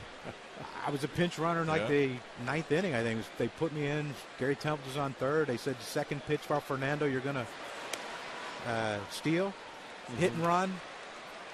You know, Templeton's going to hopefully put the ball in play. You're going to score a run and all that stuff. And I took off, and the hitter didn't swing, and it was right down the middle. And I got tagged out, and everyone thought I blew the game. Doesn't feel real good. Wow, I was scared to death too. So that opening day, when you guys think of maybe not your first opening day, but just what does opening day mean to you guys? What does it mean to you guys as players? Well, it's a really exciting day, but as a starting pitcher, I did not like pitching on opening day. There's just so much pageantry and could be delays with all the festivities before the game. So really like to be meticulous about their preparation, but I remember the worst one I had was the Marlins inaugural game. I got killed. Charlie Huff throwing the knuckleball out there, butterflies for the Marlins. They won their opening day, and the worst part was the next day I had to sign all the memorabilia as a loser. How many opening days did you start? Oh, I'll bet you probably only 3 or 4. Really? Yeah. Because I didn't like them. I told them I'll take game 2. And I wasn't really up there. We had Fernando. We had a lot of guys that could have had a choice at who you're going to start opening day. 88, I assume you did. I think I might have. 89, you definitely did, coming off 88. You know what? 89, I didn't pitch till the 3rd or 4th. Oh, really? Base hit into right field, booted out there. And coming around from first to score is Barnes, heading to third. Cedeno, 3-0 Astros.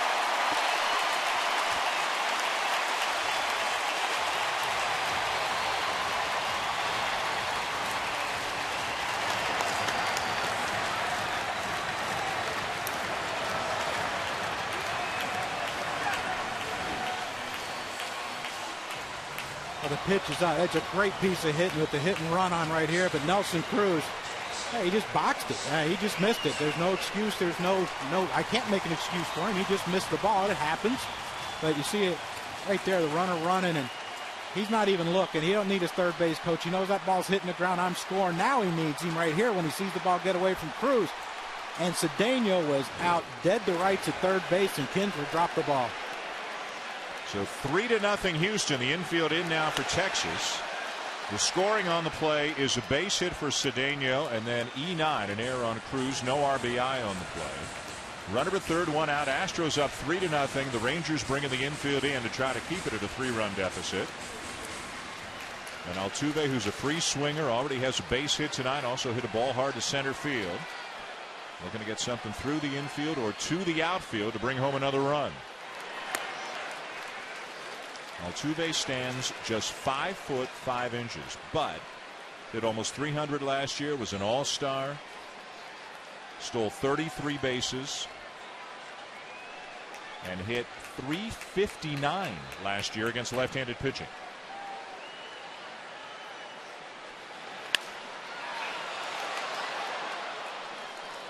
Well, Harrison's trying to get the ground ball, and Oral, you talked about his two-seamer acting like a sinker ball, but he's getting the ball up right here in the situation where you need a ground ball.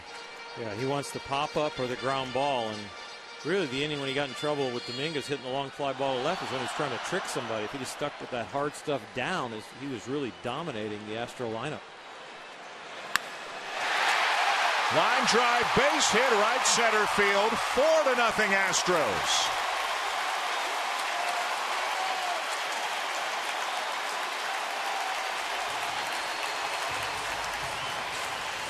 5'5", 175 pounds, standing at first base, but that's another big RBI right there, and he goes up on his toes to hit this one. It's a high fastball up around his chin almost, and he comes up out of his stance just to kind of raise up and get his hands above the ball to get the barrel of the bat on it and square it up and not pop it up. You get your hands above the ball because the bat's going to end up below your hands. You still got a chance to hit a line drive. If your hands are below the ball, you're going to pop that up. If I'm Altuve right here, I'm going first pitch. Things are happening right now. Matt Harrison's head spin. He might not pay attention. I'm taking off and trying to create another run with your legs.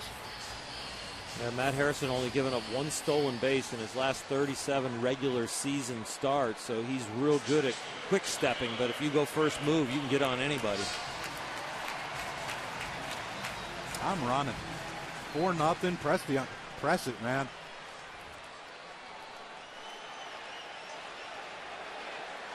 Tough night for Harrison. Still just one out of the inning. Wallace is the batter. We heard you, John. You need to talk lower. Wallace is a guy they put in the 2 spot in part with the speed of Altuve. They think Wallace is going to see more fastballs hitting in this spot, and that'll help him out. A guy who was thought to be a big power hitter when he came up, but really has been more of a line drive gap-to-gap hitter, but they feel they've tinkered with his swing. There's Derek Lowe now up in the Texas pen. You watch for some action right here, Dan. Left on left, they might go hit and run.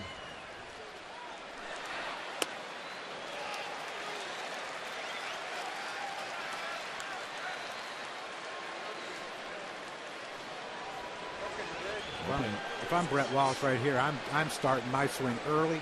I'm going to try to get out in front and hook one in that hole. He's throwing that 2-seamer in, trying to jam him and get the ground ball to first. And you know he's probably not going to want to trick him right here and get the 3-0, so you're probably going to get something hard. 2-1. You'd have hit that one in the seats, huh, John? Well, no, I wouldn't. No, I might have swung and missed it too, but I would have been out in front of it. 2-0. Why are you letting it get deep?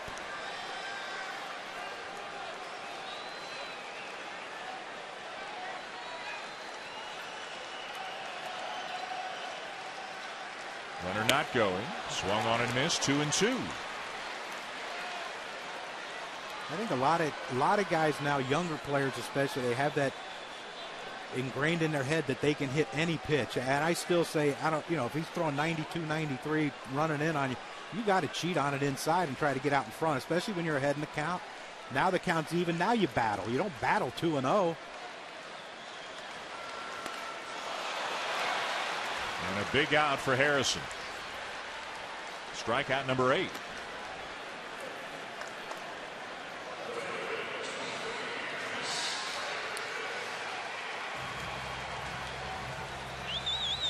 Now Chris Carter, who has struck out looking twice tonight.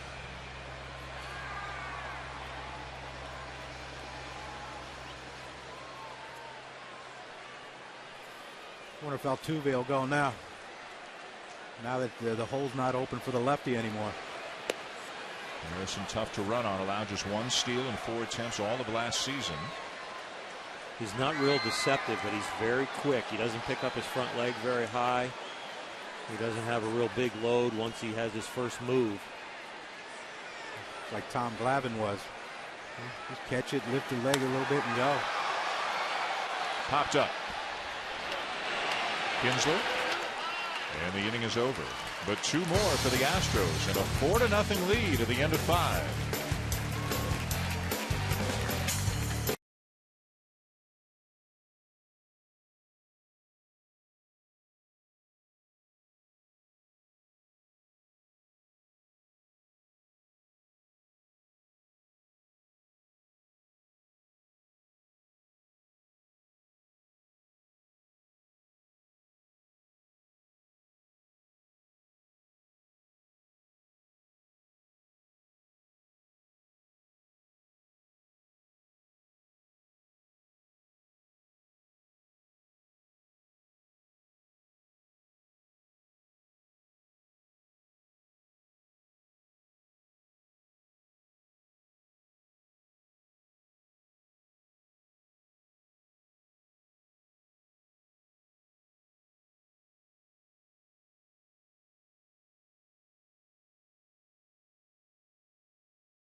And I don't know who's on third. That's what I want to find out, the guy's name. The guy that's on first. Who? Who is on first? What are you asking me for? I don't know. What's the guy's name in first? No. What is at second base? I'm not asking you who's on second base. I know. Who's on first base? What's on first? I don't know. Third base. Who is on first? Who? So who's on first? Yeah. My boy Who. Who's your boy who? Just thought I'd ask. Just thought I'd tell you. I pick the ball up and I throw the ball to Who. Exactly. That's the first thing you've said right all day. I don't even know what I'm talking about.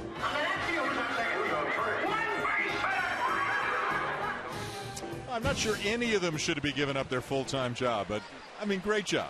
I mean, by Dempster and Saltalamacchia there, we saw Rollins and Howard. That's great. Good for those guys to play along and show us the lighter side of their personalities too. Opening day here in Houston. Astros 4, Rangers nothing. Top 6. And in top of the order for the Rangers, Kinsler, Andrews, Berkman against Bud Norris.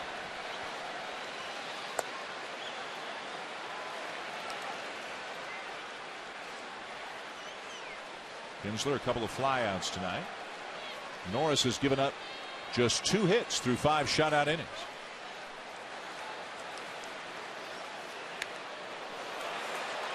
Well, that fastball, Kruggy, can ride up and in on a right-handed batter pretty good sometimes, too. Yeah, that's a scary thing. When he obviously didn't pick it up well, or else he wouldn't have check swung. But that's where guys get hit in the noggin. The feeling here in Houston that the next Astro who could be traded is that guy right there, Bud Norris. He keeps pitching like this, he's going to bring back something good for him too.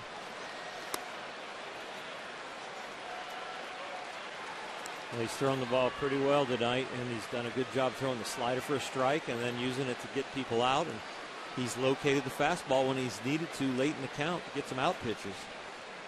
Slowed him down with the breaking ball and beat him with the fastball with some spots. Missed away with a slider, 3-1. When you see as many guys check swinging on his slider, we talked about it earlier. That's when it's they're not picking it up well and it's breaking late.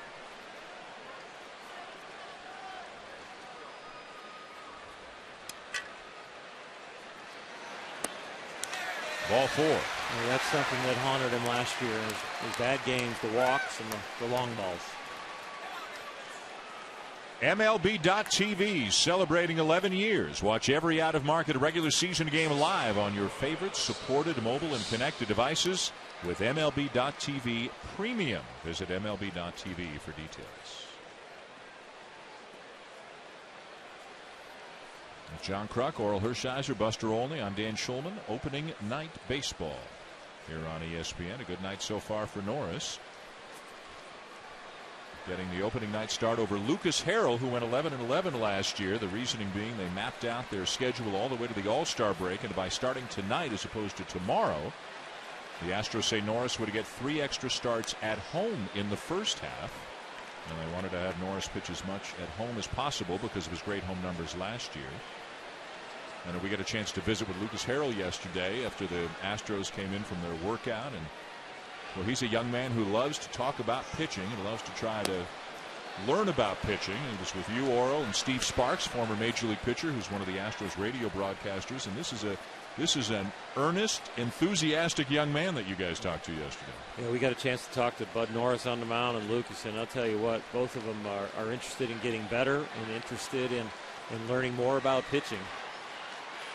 Lucas Harrell is a very precocious and energetic young man. He could break down at bats and remember at bats against certain hitters and what adjustment he's going to make this year and how he's going to attack certain guys and changing grips on a slider or curveball. And he wants to learn everything he can.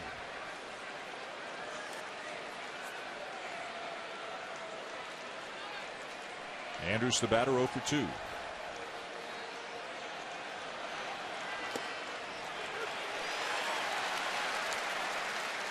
Apparently he's a smart kid too. If he went to you for pitching advice, I mean, you were a great pitcher. You don't go to that guy with a 6 ERA and ask him how to break down a hitter. Obviously he don't know. I never went and talked to a guy hitting 200. There's Lucas right there. He was 11-11 with a 3.7 ERA with a team that lost 107 games. Could have been a 20-game winner on the Yankees. Formerly of the White Sox. Put him on the Angels with their great offense. Give him a bullpen behind him, and that 11-11 is going to be a lot better than that. He's eating some innings up. He's striking people out. He's got to get his walks down a little bit, but as he continues to learn, he will.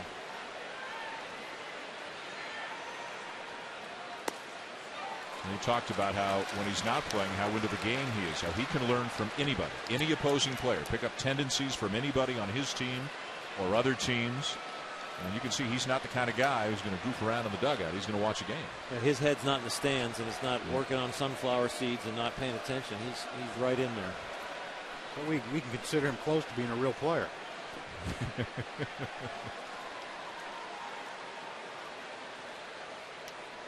Kinsler running and fouled off by Andrews as Ron Washington had a hit and run on him.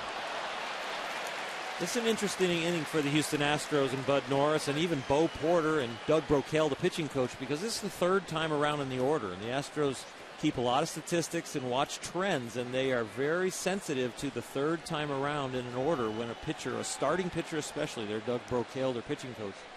But they're sensitive, they're sabermetricians, and a lot of their front office people are very sensitive to the starting pitcher seeing the lineup a third time.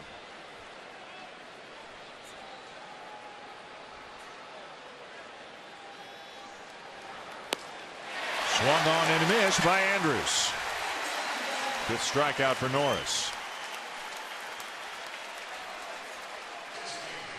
And activity now in the Houston pen. Another one of the veterans they've brought in, left-hander Eric Bedard, is up for the Astros, and he is going to work as a starter, but in the fifth starter spot. They got an off day early. They don't need him to start for a while, so he is up under the watchful eye of Dennis Martinez out of the Astro bullpen.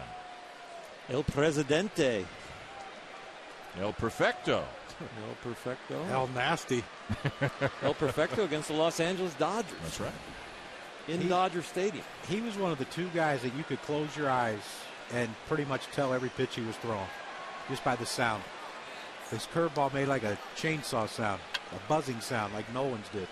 A tight spin and the wind hitting the... You could hear it? Lace. Yes, absolutely you could hear it. Wow.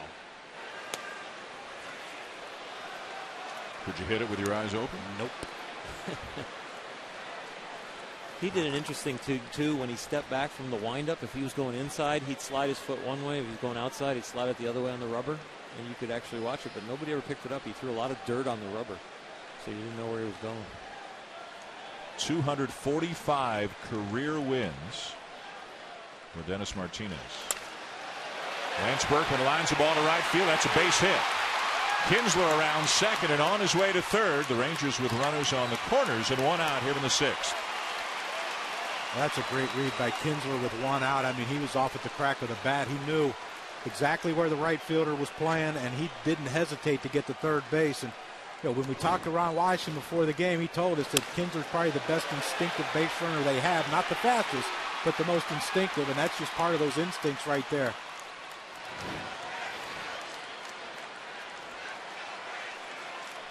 And here comes the pitching coach, Doug Brocail.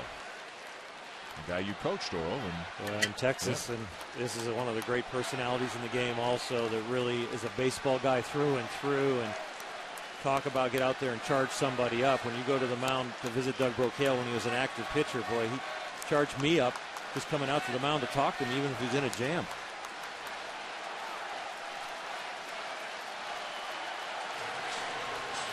Great competitor. He sure was. You could bring him out of the bullpen where he hadn't pitched in 6-7 days and start him, and he'd go 95, 110 pitches for you, even though his top end was 15, 16 pitches 7 days ago. Whatever it took for a win, and he will teach that mentality to these young Houston pitchers. He better not hang a slider here. It's 4-3. Adrian Beltre, the batter. First and third, one out in the sixth. 4-0 Houston. He just missed the one the last at bat. Got it up a little too high. If it's down a little lower, he'd square that one up a little better. And you'll see him drop to his back knee. That's amazing how that happened. Line back to the mound, and everybody back safely.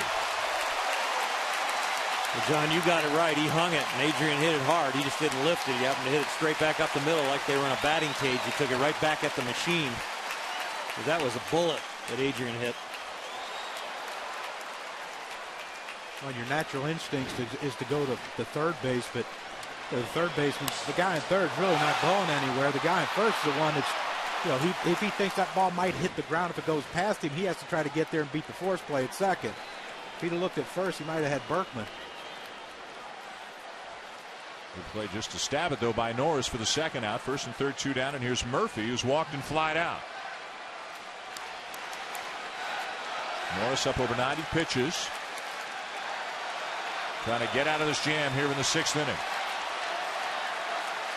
Here's the same thing. He's got to watch hanging a slider right here to a left-handed hitter, not let that thing get lazy on the inner half. Let Murphy drop some head on it. He wants to stay hard away from him.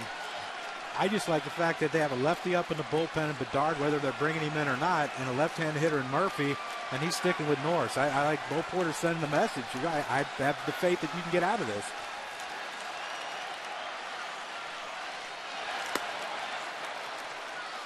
Well, you got to believe he's going to get Murphy, and he's also going to get Cruz on deck, being right-handed. And that could be his last hitter, possibly.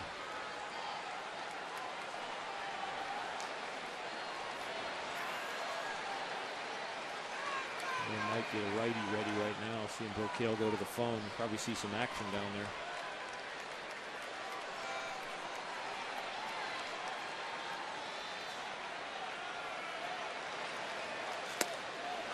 Outside, ball two. If they want the right-hander ready, you're going to get a visit right here from Castro because they're going to have to stall.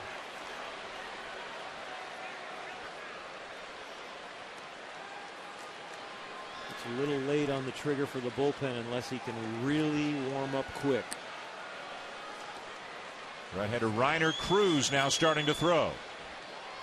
They're getting a call saying to Dennis Martinez right now, get him back on the rubber.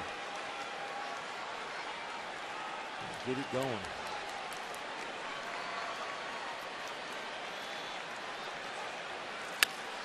Base hit right field. Kinsler will score. Berkman stops at second, and the Rangers are on the board now, trailing 4-1.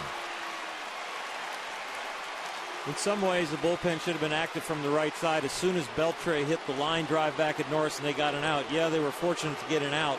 But now that right-hander down there in the bullpen is probably not ready for Cruz, and they're going to have to stall if they want to get Norris out of this game. Well, this is a veteran hitter in David Murphy. You've got the big hole between first and second with the runner on first. Watch his top hand, how it rolls over top of this ball. Deadly trying. Look at that top hand roll over. He's trying to pull that ball. Even though it's away, he still can get the barrel out. And once he makes contact, he rolls that hand over and shoots it through that hole to get that easy base hit. That's beautiful. And now all of a sudden the tying run is at the plate. Nelson Cruz has walked and flied out.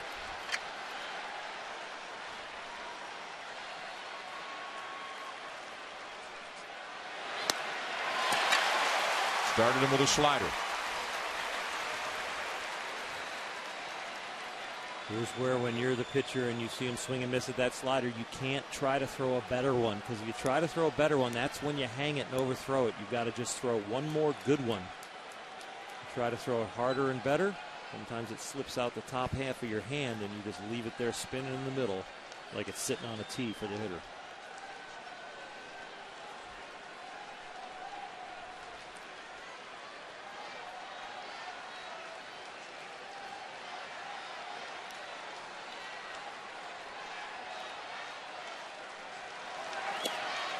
Another slider and a called strike over the outside corner.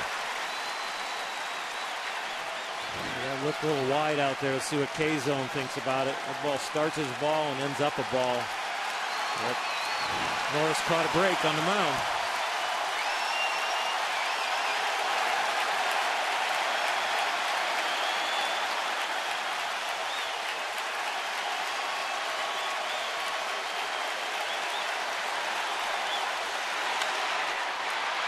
Base hit into left center. Berkman getting the wave and will score. Murphy stops at second, and it's 4-2.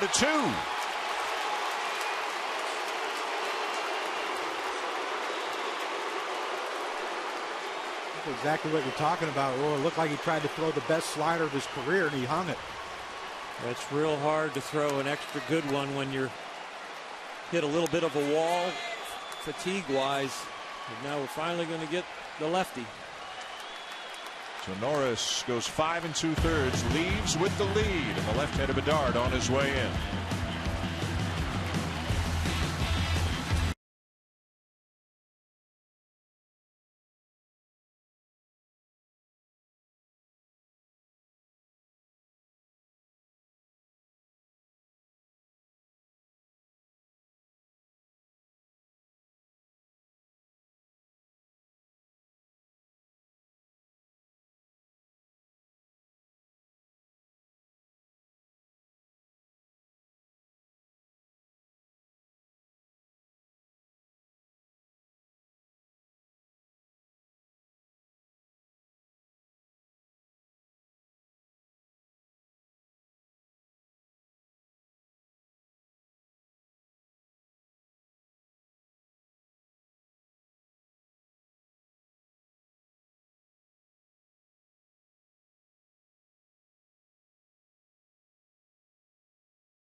Presented by Burger King is brought to you by the Home Depot.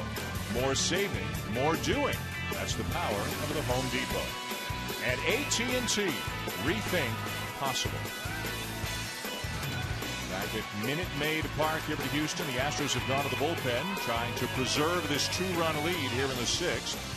34-year-old left-hander Eric Bedard, who spent last year with the Pirates, went 7-14 with an ERA of 5.01. Best years were with the Orioles back in 06 and 07, won 15 and 06, won 13 in 07. He is a starter. He is going to be in the rotation, but out of the number 5 spot for the Astros. And Bo Porter will go to him out of the bullpen here to face left-hand hitting A.J. Pierzynski with the tying run now at first and the go-ahead run at the plate with 2 down in the 6th. Well, if I'm A.J., just watching Bedard warm up, every pitch, his fastball and his breaking ball were away to left-handed hitters. I'm thinking right now, if he can't command the inside, I'm looking away and trying to slap something to left. Nearly squirts through Castro, ball 1. He can run it up there 88 to 93. He does that slurvy kind of curve ball. And now you saw right there the first pitch where he spiked the fastball down and away. It's a little different when you're in spring training training to be a starter, and all of a sudden your first outing is in a key situation as a reliever. Skies one to center field. Inning over. 2 runs for the Rangers. Still a 4-2 lead for the Astros. Astros GM Jeff Luhnow with a buster on the other side.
Four to 2 as we go to the bottom of the 6th inning. Let's send it down to Buster Olney with the GM of the Astros, Jeff Luhnow.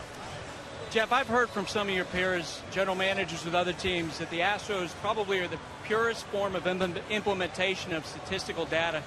Tell me in a nutshell what your philosophy is. Well, it's pretty simple. We're trying to develop the best young talent in baseball and get the Astros back to where they used to be. They had a stretch there of 6 postseasons in 9 years, and that's what we want to get. We want to win a couple championships, and we know to do that we've got to develop our own players. So how we get our own players, we use a combination of good old-fashioned scouting and whatever information is available to us. And yes, some of that is today's modern statistics. Now, one of the interesting things you announced the other day, you're going with a tandem system in the minor leagues. Explain that.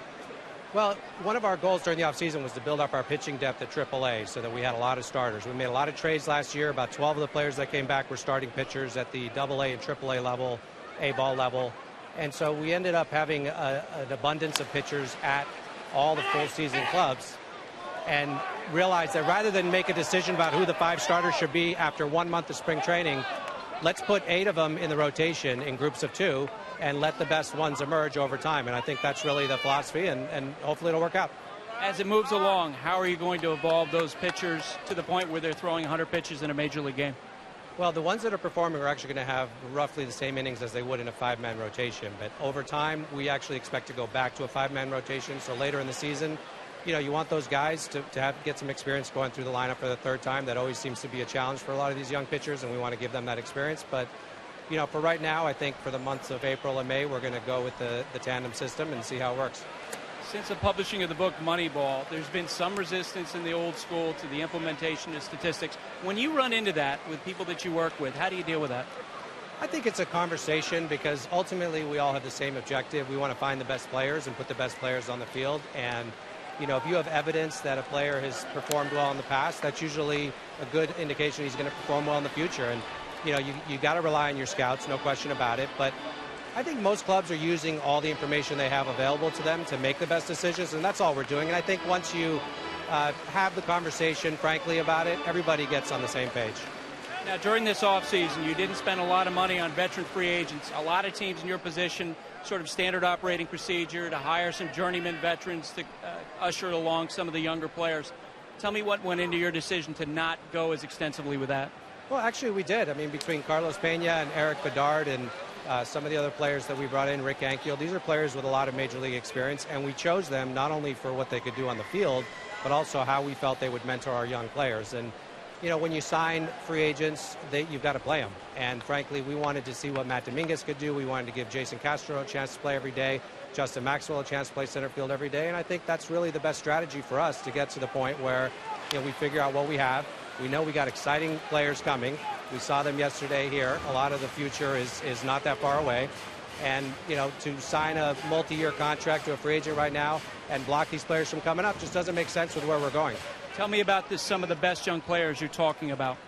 Well, it starts with Carlos Correa, our first-round pick from last year. He's just really an advanced young man, and he's got a chance to be in the big leagues, before he's 21 years old and be a regular, everyday star type of player.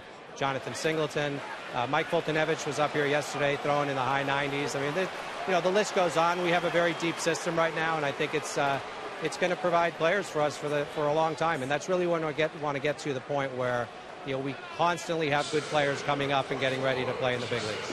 Jeff, thanks. Dan, back to you. All right, Buster, thank you. Buster with Jeff Luhnow, the general manager of the Astros, as Carlos Pena strikes out. That's 9 now for Matt Harrison. There's Justin Maxwell, had a 2-run triple in the 4th inning, driving in the first 2 runs of the big league season. And for clarity's sake, we should just talk about the tandem pitching system a little bit more so people understand. So what Jeff Luhnow is saying is they brought back a lot of young pitchers in all the trades when they traded away some of their veterans last year. And instead of choosing 5 based on spring training, they're going to designate 8 pitchers on every minor league team as starters. And they will pitch in tandem. So let's say you two are starting pitchers. So on your day, Kruk will pitch the first 75 pitches, and then Oro, you'll pitch the next 60. And 4 days later, Oro, you'll start and go 75, and Kruk will go 60.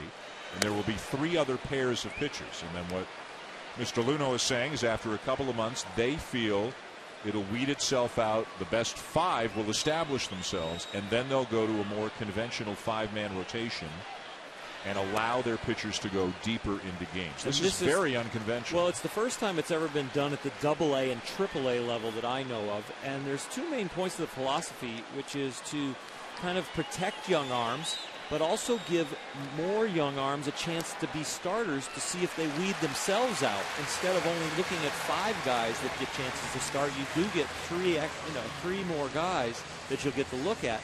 And sometimes guys develop at different patterns or late, and they're gonna have a chance to see 8 guys at every level. But the hard part for me is the guys sitting in AAA that are probably going to be their call-ups to the big leagues. Will those guys be ready to step in and go 100, 110 pitches? And will they be able to pitch through that barrier of fatigue that hit Bud Norris in that last inning, where that 3rd time around the order and you get past 80 pitches, 90 pitches? Can you pitch out of your own jams and give that bullpen a rest? Mike Maddox, the pitching coach, to the mound for the Rangers. You can see the night for Matt Harrison on the wrong end of a 4-2 score right now. And the basis of this, from what we understand, is, again, they've got a lot of candidates and they want to choose the best guys. They think they can keep their pitchers healthier by not extending them too much in the minors. And there is some statistical evidence, they say, Crucky, that supports that pitchers don't do as well the 3rd time through the order. But again, they're not saying they're going to do this in the majors, that this is a stepping stone stage, if you will, for them to choose who the best starters are and eventually have them going deeper into games. Well, and I kind of agree with that, the way this whole thing is set up, because a lot of times you label a guy in Double-A, he's a starting pitcher. Triple-A, he's a starter. Well, that's what he is. He's a starter. I think with this piggybacking type of theory is, now you can find a guy, okay, he can, how did he do starting? Well, he struggled a little bit. How did he do when he followed the starter up? Well, he did really well. Now you have a guy that you can possibly bring up to the big leagues and say, okay, he can get ready quick. He's better out of the bullpen. He doesn't have to think about it. And he's better that way. So, a lot of times guys come up to the big leagues as a starting pitcher all through the minor leagues, and they have to throw him out in the bullpen to be a long guy. Maybe now they'll be more prepared. You pitchers, though, Arl, as you will freely admit to, you're creatures of habit, and this is something different. But it is something different. And when I first heard about it at first blush and didn't read and talk about the whole theory, I did disagree with it. Now that I've heard it, I'm starting to agree with it more, but maybe not at the AAA level. But you know what? Their AAA club isn't the perfect AAA club right now, where they're trying to feed the big league club and get guys ready as much as they're trying to weed through and still find out about people. There's Doug Brocail, the pitching coach, so he may be given a player who gets called up in a month or 2 or 3, a starting pitcher who may never have gone to more than 75 pitches. And then it takes, 4 or 5 starts until a guy can get up to 100? Well, what we're being told, though, that will only happen in the first 2 months, April and May. And then after May, they will go down at AA and AAA. Maybe not in A-ball or below. They'll go down to 5 starters and start pushing the pitch counts a little deeper. There's Matt Dominguez 0 for 2. The Astros up 4-2 in the bottom of the 6th here on opening night. It's just interesting to watch the game develop and watch people's different theories and see new statistics or new ways to look at the same numbers. And we're seeing the defensive metrics come in. We're seeing BABIP, balls in play. What is the batting average against the pitcher? And I think some of it has some merit, a lot of merit, and then other parts of it we still need to rely on the scouts and the eye test and the smell test of a guy's character. And do you project him as somebody that can learn and pay attention and get better? Jeff Luhnow coming from the Cardinals organization, where he was the scouting director for a number of years. Pitching the dirt, ball 3, and the Cardinals have had some great drafts in recent years. They have some terrific young players who are coming through the system and now arriving at the major league level.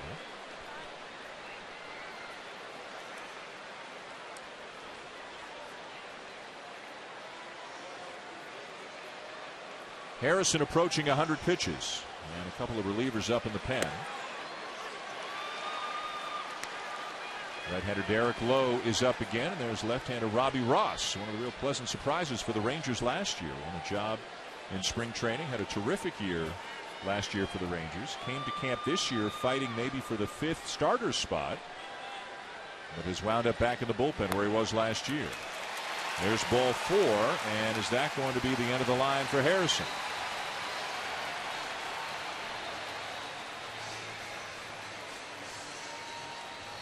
It sure is.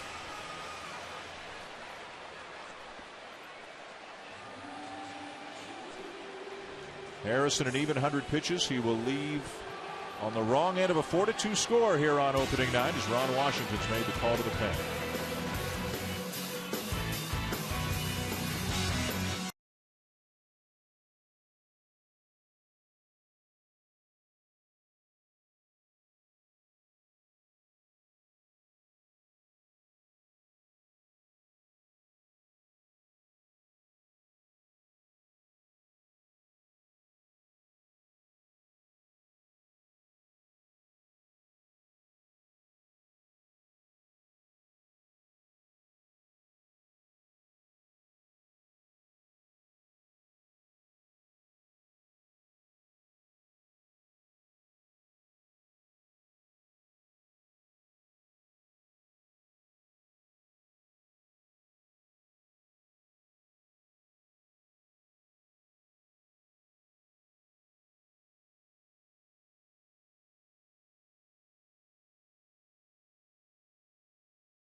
journey of 162 games begins with a single step. Opening day on ESPN. A quadruple header on ESPN and ESPN2 tomorrow. Opening day. This is opening night. The first game of the Major League season here in 2013 from Minutemade Park in Houston. And the Astros with a 4-2 lead. Bottom of the sixth. 2 on, 2 out as Ron Washington goes to his bullpen and brings in veteran right-hander Derek Lowe, who has pitched for a lot of teams in a lot of different roles over the course of his career. Last year split the season between the Indians and the Yankees. He'll work as a long man out of the pen for Texas. He's going to try and keep the ball down, throw his sinker. He's got a little backdoor slider he'll throw to Rick Ankiel, a left-handed hitter. Right here, just looking to get his first out of this season. Keep the Rangers in this game. Ankiel coming on as a pinch hitter for Brandon Barnes. By all accounts, Ankiel had a terrific spring. Guy who was with both Porter and Washington. And judging from the opening night lineup, looks like Crucky, at least at the outset, he's going to be a platoon player in right field. He'll bat against righties, but not against lefties. Yeah, nothing wrong with that. You keep both players fresh. It makes your bench stronger because both guys are getting at bats. Yeah, I love the platoon situation. Little high, ball 2. And they said in spring training, Rick worked really hard on hit the ball the opposite way, not quite as pull conscious, and he's starting to drive the ball to left field more. And the configuration here at home will be good for him with that short left field porch.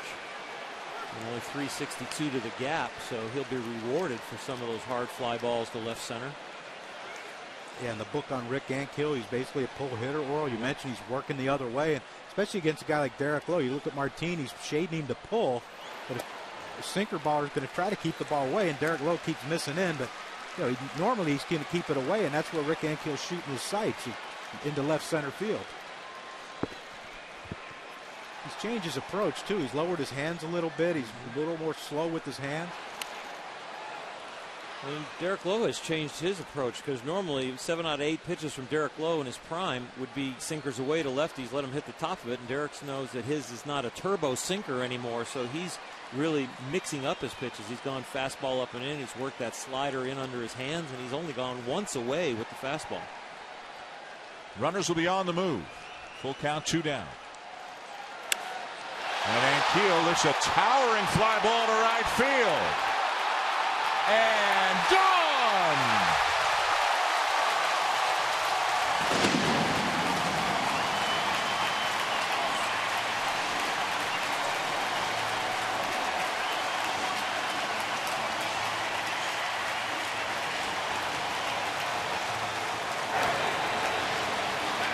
Not a bad way to start your season if you're Rick Ankiel. Well, the one thing is, as a left-handed hitter, and John, you know this better than anybody, when you start working the ball to left field, it keeps you on the breaking ball when they hang it. And so instead of pulling it foul or popping it up, this little breaking ball right here stays in the middle at 82 miles an hour. And Rick Ankiel with the lower hands is able to stay on it, not jump at it, and square it up and hit it an awful long way. Even though it went to right, it was a left field approach that got that home run for him. Well, and when a guy's throwing 88 and his breaking ball's 82, there's not that big of a difference in it, so you can tell yourself, I'm going to shoot this thing to left. He throws me anything slow, I can still pull it. Like you said, well, keep it fair. That's the big thing. Now, how about the Astros up 7-2 on the Rangers here in the bottom of the sixth? Rick Ankiel's first at bat with Houston is a pinch hit 3-run homer. Let's see the count on Ronnie Cedeno. Leading the league in hitting and RBIs so far, and home runs. He's your Triple Crown leader right now. He really is. His 5th career pinch hit home run. The Astros could be a half a game in first place after this game. 2 in the 4th, 2 in the 5th, 3 more here in the 6th. Lowe gets Cedeno, but he's unhappy with himself after surrendering that 3-run homer to Rick Ankiel. End of 6, opening night, Houston. Home team up 7-2.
Night Baseball on ESPN, presented by Burger King.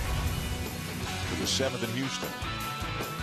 The man of the moment, Rick Ankiel, who hit the 3-run pinch hit homer for the Astros to extend the lead to 7-2, stays in the game in right field.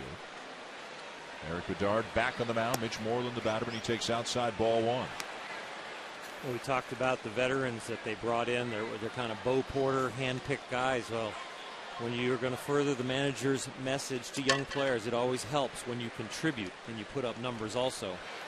It's a lot more weight to your words than if you're sitting on the bench hitting 180 and not contributing, but you're the veteran that's given the message. And Bedard on the mound was brought in for that, and he can have a good outing tonight, maybe, and fill a role. Pena, who's brought in, also has a base hit tonight, and now Rick Ankiel comes off the bench and gives him a lot of breathing room. And this is where an unbalanced lineup with the Rangers right now is they're getting easy to manage against, because A.J. Przinsky, Mitch Moreland, and Martin probably going to pinch hit for Martin, maybe with Gentry. But Bedard's going to get 2 lefties, and then if they pinch hit, you can always bring in they pinch hit Gentry. You can bring in a right-hand reliever to face Gentry. So everything sets up in your favor when you stack your lineup with 3 consecutive lefties.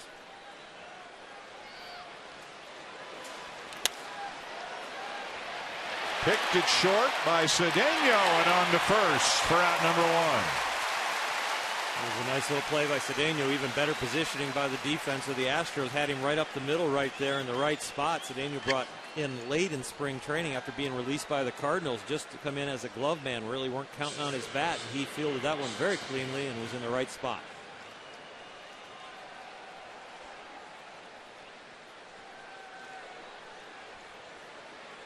Martin will stay. Lefty against lefty.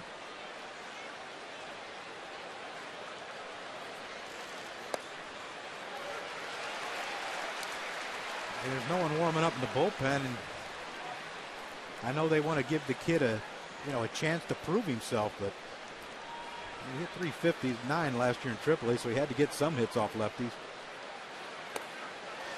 Comes up empty on the breaking ball, quickly 0-2. Well, we asked Ron Washington about a scouting report on his offense. He really felt like that early in the season he'd be kind of in survival mode and really learning how to hit up here at the big league level, that they really made the team for his glove. And they like the fact that he's always had potential and ability, but now it's starting to come together. But this is a big challenge for survival mode. Well, to swing that big, I know he's excited. It's opening day, and he's in the big leagues. If he doesn't tone down that swing a little bit with the head jerking and pulling off, he's going to struggle.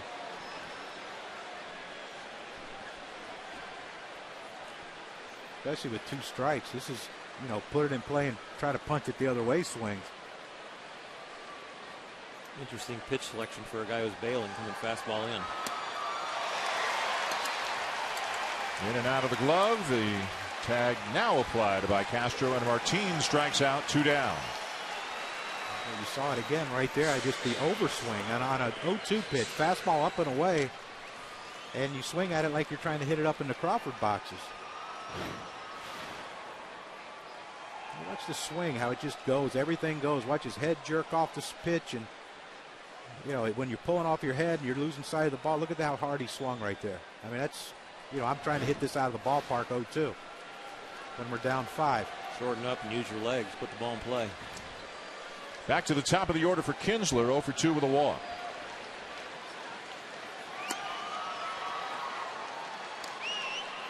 And again, he's young. It could be opening day jitters and overexcitement, overswinging, trying to, I want to try to go deep and impress everyone, see how far I can hit it. I get that whole thing. I remember my first big league at bat. I faced Bob Welch. I was trying to, and this is one of the reasons I don't like Dodger Stadium, because they had so many great pitchers. So people in L.A. who think that, I don't like Dodger Stadium because of whatever, it's because they had such good pitching. But I was trying to go deep. Bedard gets him in order.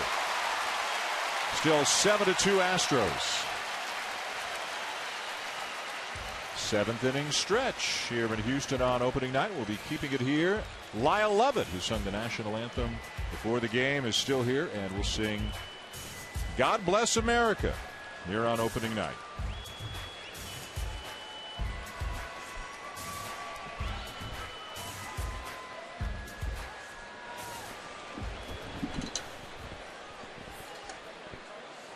now, ladies and gentlemen, we kindly ask that you please rise and remove your caps as we honor our great nation by welcoming back Lyle Lovett as he leads us, and God bless America.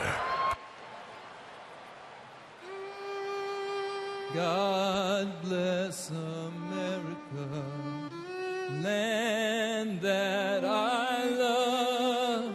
Stand beside her and guide her through the night with a light from above. From the mountains to the prairies to the ocean white with foam. God bless America, my home, sweet home. God bless America, my home, sweet home. Ladies and gentlemen, Lyle Lovett.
I'm Elvis Andrew.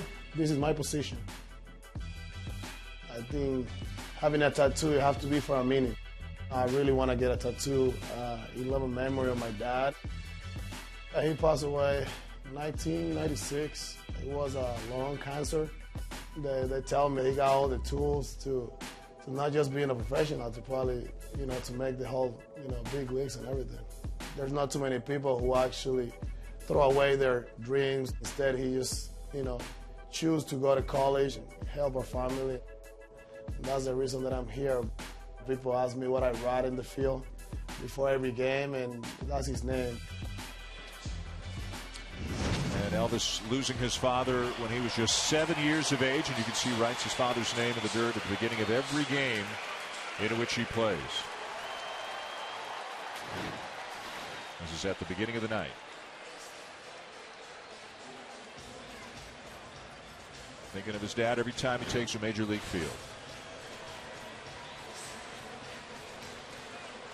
We go to the bottom of the seventh here in Houston on opening night, and the Astros have a 7-2 lead on the Texas Rangers. A newcomer to Texas, right-hander Jason Frazier is into the game.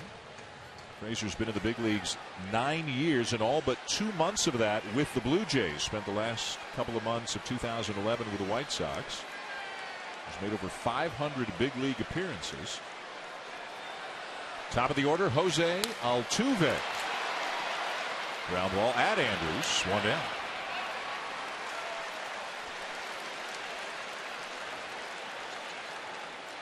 The Texas bullpen, a much different situation to guys than last year. Last year you had Mike Adams, you had Koji Uehara, and now Frazier is a newcomer. And Ron Washington said it was before the game that other than Joe Nathan, who's closing, the rest of the roles are going to be determined by the players themselves over the coming weeks. They haven't established the roles. This is still an open competition, and whoever pitches the best is going to get the biggest opportunity. They've got some young fireballers down there with Kirkman and Sheppers. Got Joe Ortiz down there, but Frazier was brought in to pitch near the end of the game. They're not quite sure if it's going to be the 8th inning, but he's definitely not going to be a long man.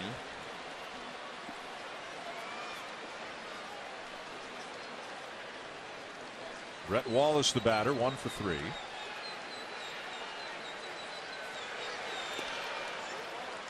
The Rangers have 4 pitchers who will begin the year on the disabled list.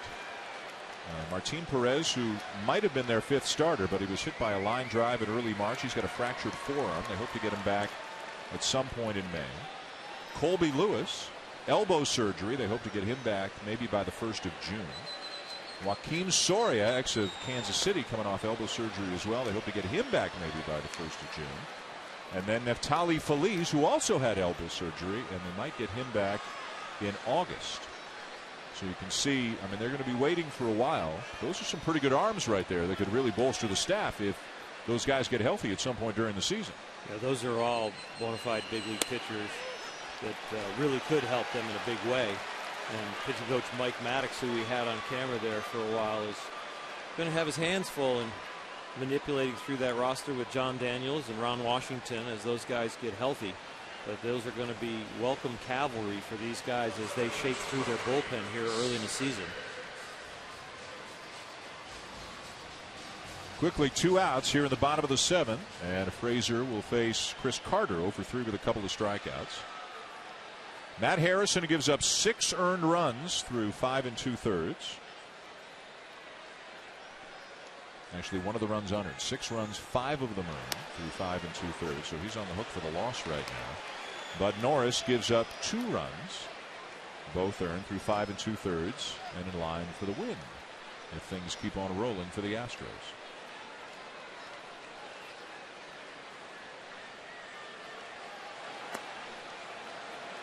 Well, we talked early on, Dan, about this Houston Astros team being a team that's probably going to swing and miss a lot, but they're going to hit a lot of long fly balls, a lot of home runs. Some of these young guys, this guy at the plate, Chris Carter, Carlos Payne, he's got some pop. Justin Maxwell hit near the top of the wall here for that triple. Matt Dominguez got some power. Brett Wallace's power is coming on.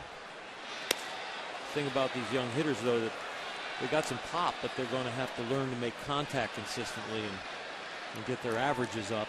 And not only be able to hit the big fly, but have some consistent, solid big league at bats.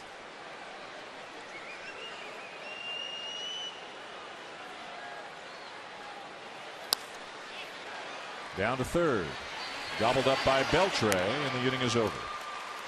Astros go in order. We're going to the top of the 8th in Houston. Elvis Andrus will lead it off for the Rangers. We're down 7-2 here on opening night.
ESPN, presented by Burger King, where taste is king. Rick Ankiel with a 3-run homer in his first at bat of the season. It's a 7-2 lead for the Astros going to the 8th inning. Eric Bedard still on the mound. Elvis Andrus, Lance Berkman, and Adrian Beltre due up for the Rangers. Backhanded at third by Dominguez, and a long throw across the diamond, a big stretch by Wallace, and they get him. That's a big league play right down there at third base by Matt Dominguez. The young man does a good job of having a baseball clock going to his left and making a clean catch on the ball and then squaring his feet up, getting the momentum going the wrong way, but picks up first base in a hurry and gets it going over in the area. Happened to get it in the air, even if he got it over there in one bounce. He had it on the right angle with a quick release. Maybe that's why he plays off the line. He goes to his right well. That was a great play. It was. Here's Lance Berkman. 2 for 3, a couple of base hits, scored a run back in the 6th. And a strike for Bedard, who came on to get the last out of the 6th inning. Got the Rangers in order in the 7th, and we set down all 5 batters that he's faced in this game, and all is quiet in the Houston pen right now.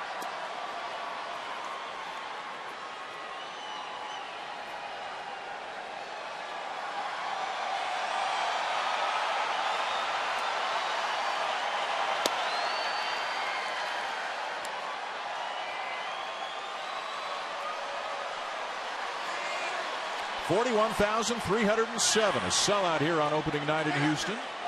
And so far, so good if you're a fan of the home team.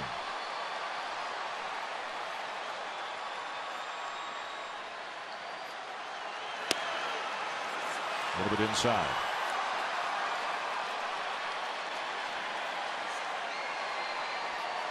This is a 3-game series. They won't play tomorrow, but the two teams will meet again here Tuesday night.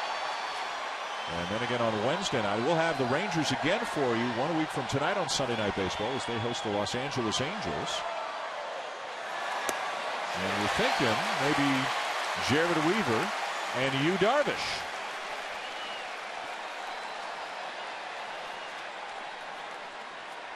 Two and 2, the count on to Berkman.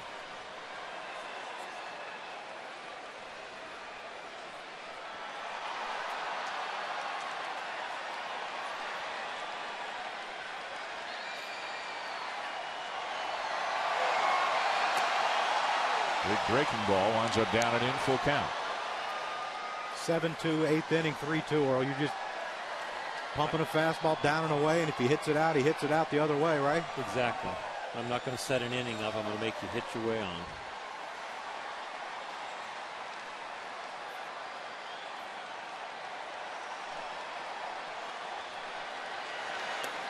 Did he go? Yes, he did. Couldn't check the swing on that curveball. 2 down. Game's changed, John. Gonna fake him out with the curveball. Yeah, but Lance Berkman's a veteran, and he was looking same thing as I would have been looking for the heater. Look at how the Rangers have done tonight. Just 2 runs. They've been driven in by David Murphy and Nelson Cruz. 2 runs on 5 hits for the Texas Rangers. Last year, the highest scoring team in baseball. Some changes. Obviously, Josh Hamilton, Michael Young, Mike Napoli no longer here. They've brought in A.J. Pierzynski, Lance Berkman. But haven't done a whole lot with the bats here tonight. Beltre pops it up. And it's another 3-up, 3-down inning for Eric Bedard. To the bottom of the 8th on opening night. And the Astros have a 7-2 lead on the Rangers.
To go. The nachos to go. They travel everywhere. Bottom 8, Minutemade Park. Sunday Night Baseball. Dan Schulman, John Kruk, Oral Hershiser, Buster Olney, and a Major League debut for left-hander Joe Ortiz. Just pitched so well in the spring, pitched his way right onto the staff. Referred to by Ron Washington as this year's Robbie Ross, a guy who kind of came out of nowhere and forced his way onto the team. Carlos Pena leads it off for the Astros. A base hit and a couple of strikeouts.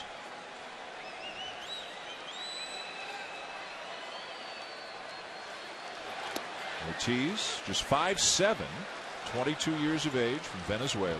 First major league appearance. And Ron Washington tells us he pounds the strike zone. They knew he was getting all kinds of outs in the minors. They wanted to see what happened in spring training games, in the big league camp. They saw him pound the strike zone, and as Wash said, they saw him get his ears pinned back, as he said, saw him get in a little trouble, and saw the way, Oral, that he handled the adversity. And that's when they really knew that maybe they had something, because he got himself in trouble, and then he pitched his way out of it and came out better for it. He didn't lose his aggressive spirit and his ability to get the ball back in the zone and start pitching scared. He's continued to pitch aggressive, and they love that about him. These opportunities exist when you have guys on the DL that are going to be back soon, and you don't want to clog your roster. So there is an opportunity on the Rangers for some young guys to make an impact and win a job, and then get a month and a half tryout while they're waiting for Story to come back, while they're waiting for Feliz to get back, while they're waiting for Colby Lewis to get back. Right down the middle with a fastball for out number 1. Let's go down to Buster Olney. Guys, the Rangers chief executive officer Nolan Ryan has been with the team the last couple of days, but he told reporters nothing has been settled about his standing with the team. This, of course, came up during spring training, hovered over the team after some titles within the organization changed. Ryan met with the Rangers ownership to talk about whether or not he still has a voice that he wants in the organization. I've talked to friends of his who think it's better than 50-50 that eventually he's going to leave the team. A guy who has meant so much to baseball in this whole state, guys, to both of these teams, to both Houston and Texas. And you know, you'd like to see a guy like Nolan Ryan obviously be able to go out on his own terms. I mean, some people say, well, nothing's really changed other than the title. There's a ball line down the right field line. That's a fair ball off the bat of Maxwell. He's on his way to second, and he's looking for his second triple of the night, and he's got it standing up.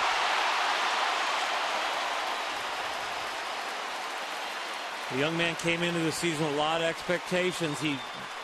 His picture plastered all over town. He really kind of became the face of the Astros in this construction project they have here, and he hasn't disappointed tonight with a couple triples and running the ball out and doing a nice job in the outfield. Made a nice grab that was a trap early on, but got called a catch, but he put the effort in to get the call, and right here he does a good job staying inside that ball and driving it down the right field line. And a guy who can do that, take a pitch middle in up and slice it down the right field line for a triple. One, you have to have speed, but two, he's going to be tough to defend, because if he gets out in front of that ball, he can pull it and hit a home run in the Crawford box, or what we just saw. That swing right there reminded me of Derek Jeter, the way Derek fights that ball off and kind of pushes it out there, but still gets the barrel on it. Handsy. Man, I love hands hitters. Derek's probably the best at it. You see Maxwell right there. His hands were actually way out in front of his chest when he hit the ball, but the thing is, his hands were out in front, but the barrel was still in the strike zone. Those people are hard to get out, because that barrel's in the strike zone a long time when they're out in front of it or when they're behind it. Infield in for the Rangers. Ground ball to second. Maxwell can't risk it. 2 down.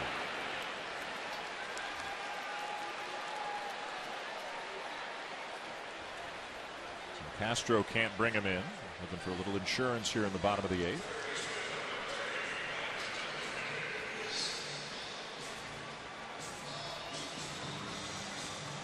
Big night for Maxwell with 2 triples and a couple of RBIs, and the big pinch hit 3-run homer for Rick Ankiel back in the 6th inning that blew it open.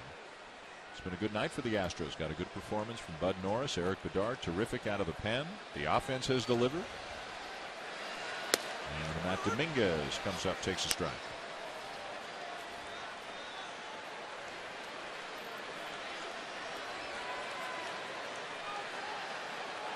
Nobody up in the Astros pen. So Eric Bedard, the 5th starter, who came on in the 6th inning in relief because they don't need a spot for a while. Kind of feels like the minor league tandem thing going on. You're here, right. You know, we got an A-ball, AA, AAA. Yeah. We're going to do it at the big leagues. We're going to take 2 starters and split the game. I think Bud Norris had 97 pitches. Eric Bedard coming in for the next half of the game. Kinsler can barehand it, and another run will score.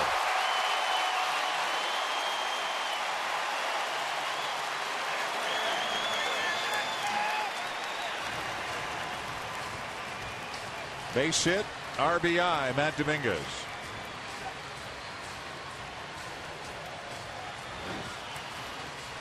This is a bullet.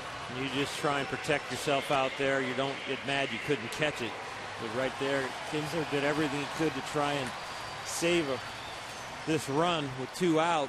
He just doesn't get it in his hand and the webbing of his fingers, and it's do or die play. You don't second guess him for going barehand there and try and save the run. Rangers playing behind the runner as Ankiel fouls it off left side.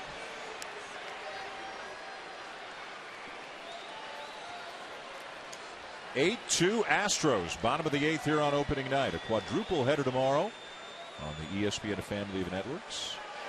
Yankees Red Sox at 1 Eastern on ESPN. We'll have the Giants and the Dodgers for you at 4 Eastern on ESPN. 7 Eastern, the Phillies and Braves on ESPN2, and then 10 Eastern, the Cardinals and the Diamondbacks also on ESPN2. Inning over. A run in for the Astros, and we're going to the 9th on opening night. Bedard back to the mound with a 6-run lead.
ESPN, among the stories that you'll see with Stuart Scott and Scott Van Pelt, Michigan and Louisville advance to the Final Four with wins today. No LeBron, no Dwayne Wade. No problem for the Heat today against San Antonio. In the Sunday conversation, Mariano Rivera talks about his final season as a big leaguer. Scott Van Pelt, Stuart Scott have it as soon as this game is over. Top of the 9th inning, and Eric Bedard is back out there, and he's looking for his first big league save. One of the requirements for a save is 3 innings of effective relief, and he's already gone 2 1/3. He's been effective. He's been effective, all right. 7 up and 7 down. He gets this done, and he'll pick up his first ever big league save. And he's leading by 6. David Murphy leads it off for Texas.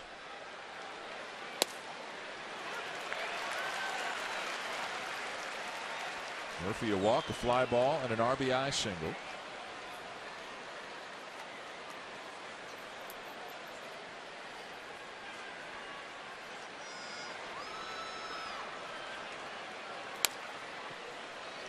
Quite a little boost in confidence for the Houston Astros coming out of spring training. They hit a lot of home runs. They said that, they were together. This isn't a construction project. We're going to go out every night and try and win. Their offense produces. Maxwell there in center made a good catch, hit a couple triples. Rick Ankiel comes off the bench, hits a 3-run home run. And the two pitchers that were supposed to do well are doing well. Bud Norris, who was hot here at home last year, and Bedard they brought in to kind of stabilize the rotation, but here doing a great job in relief.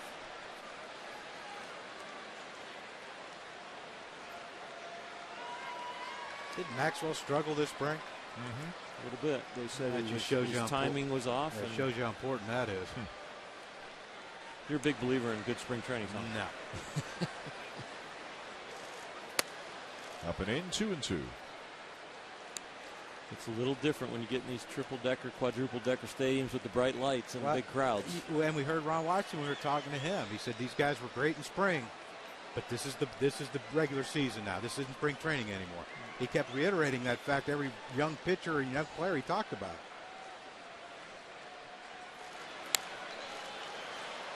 And it is different, or Oh yeah. Spring training. It's different now than when I played. We used to get a couple thousand people. Now they're, 8,000-10,000 come to these spring training games. And the ballparks are so beautiful right now, and a lot of these spring training camps. And it is different. We knew it was an exhibition game. These games now with all these people, you feel like a regular season. There's definitely a different adrenaline rush, different pitch selections that you see, all different kinds of stuff once you get to the regular season at these stadiums that are so beautiful. And if you pack them, you get to stand out there in that bump or in that batter's box. It's a special feeling.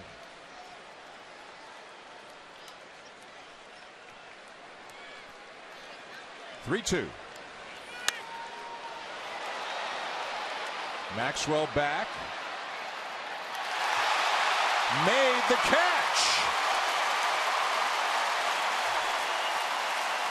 That one was caught. What a night for Justin Maxwell. We think he caught it. He could have trapped it back there against the fence, but it's tough with that corner there. We lost him. Real. Nope, that's a catch. That's a catch. He got it. And tonight's Chevrolet player of the game, right on cue. Thank you, Justin. A couple of triples tonight, and that catch out in deep left center. A great night for Maxwell here on opening night.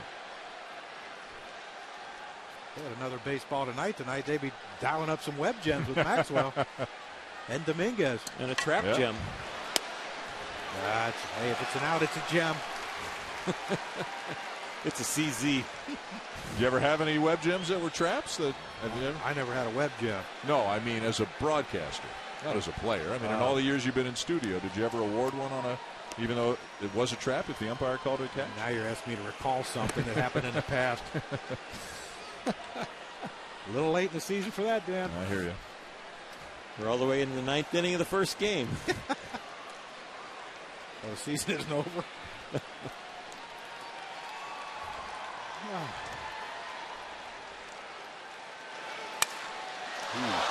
Broken bat, base hit.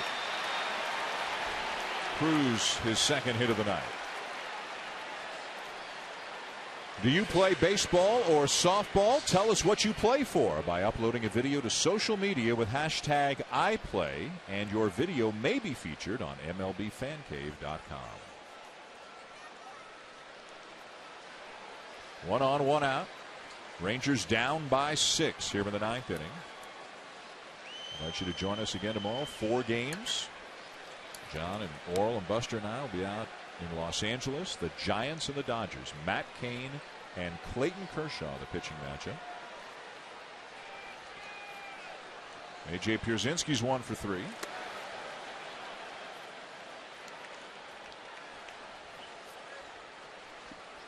It's 8 o'clock in L.A., John. We got a day game tomorrow. We got to get up. We got to get there. We're in Houston. I think we'll make it there. It's part of the gig. And a good gig. It's a great gig.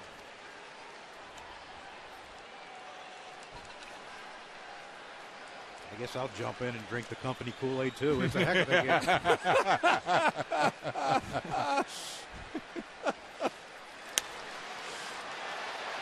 Fly ball to left. 2 down.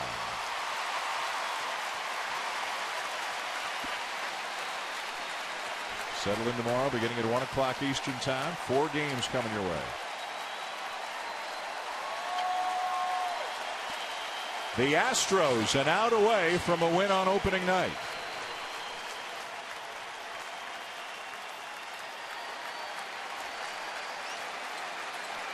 And this will be win number 1 for Bo Porter and win number 4,000 for the Houston Astros as a franchise. But they'll take 1-0. Mitch Moreland. Runner goes and into second on defensive indifference. First big league hit, first big league win, first big league at bat. And for a manager, I'm sure it's just as special getting that first day to manage and then first win. He's got to be really excited inside. That scorecard will get signed by everyone and framed and put up in his office. And he talked so much before this game about, for the city of Houston and the Houston Astros joining the American League, what a historic game this is and how important it is to him and the whole organization, the whole city. He's going to be a proud man tonight. And you know what? After meeting him the last couple days and sitting around and talking to him, that is a good man. He's a straight shooter. He wants the best for this organization, for these kids and the players around him. And it might be his first day on the job, but he's handled it very, very well.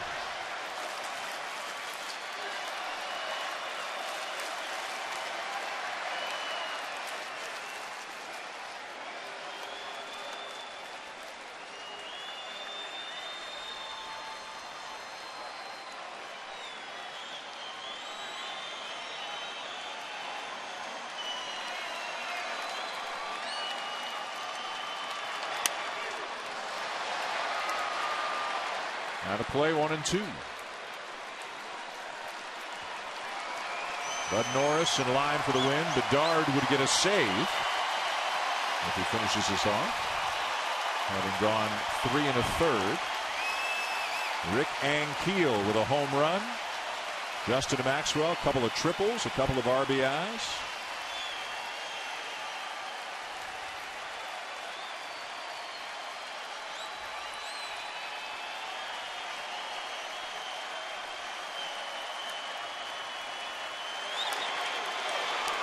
Moreland fights one off.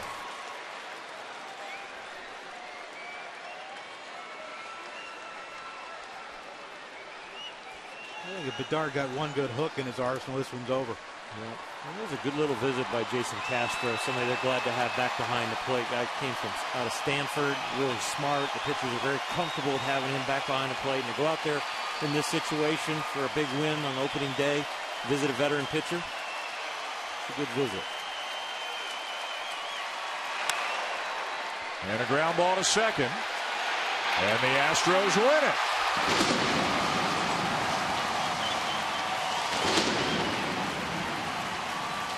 Bo Porter gets a win in his first game as a big league manager. And Houston beats Texas 8-2. SportsCenter is next here on ESPN. This has been a presentation of ESPN, the worldwide leader in sports. For Oral Hershiser, John Kruk, Buster Olney, and our entire ESPN crew, I'm Dan Shulman saying thanks for watching. SportsCenter is next.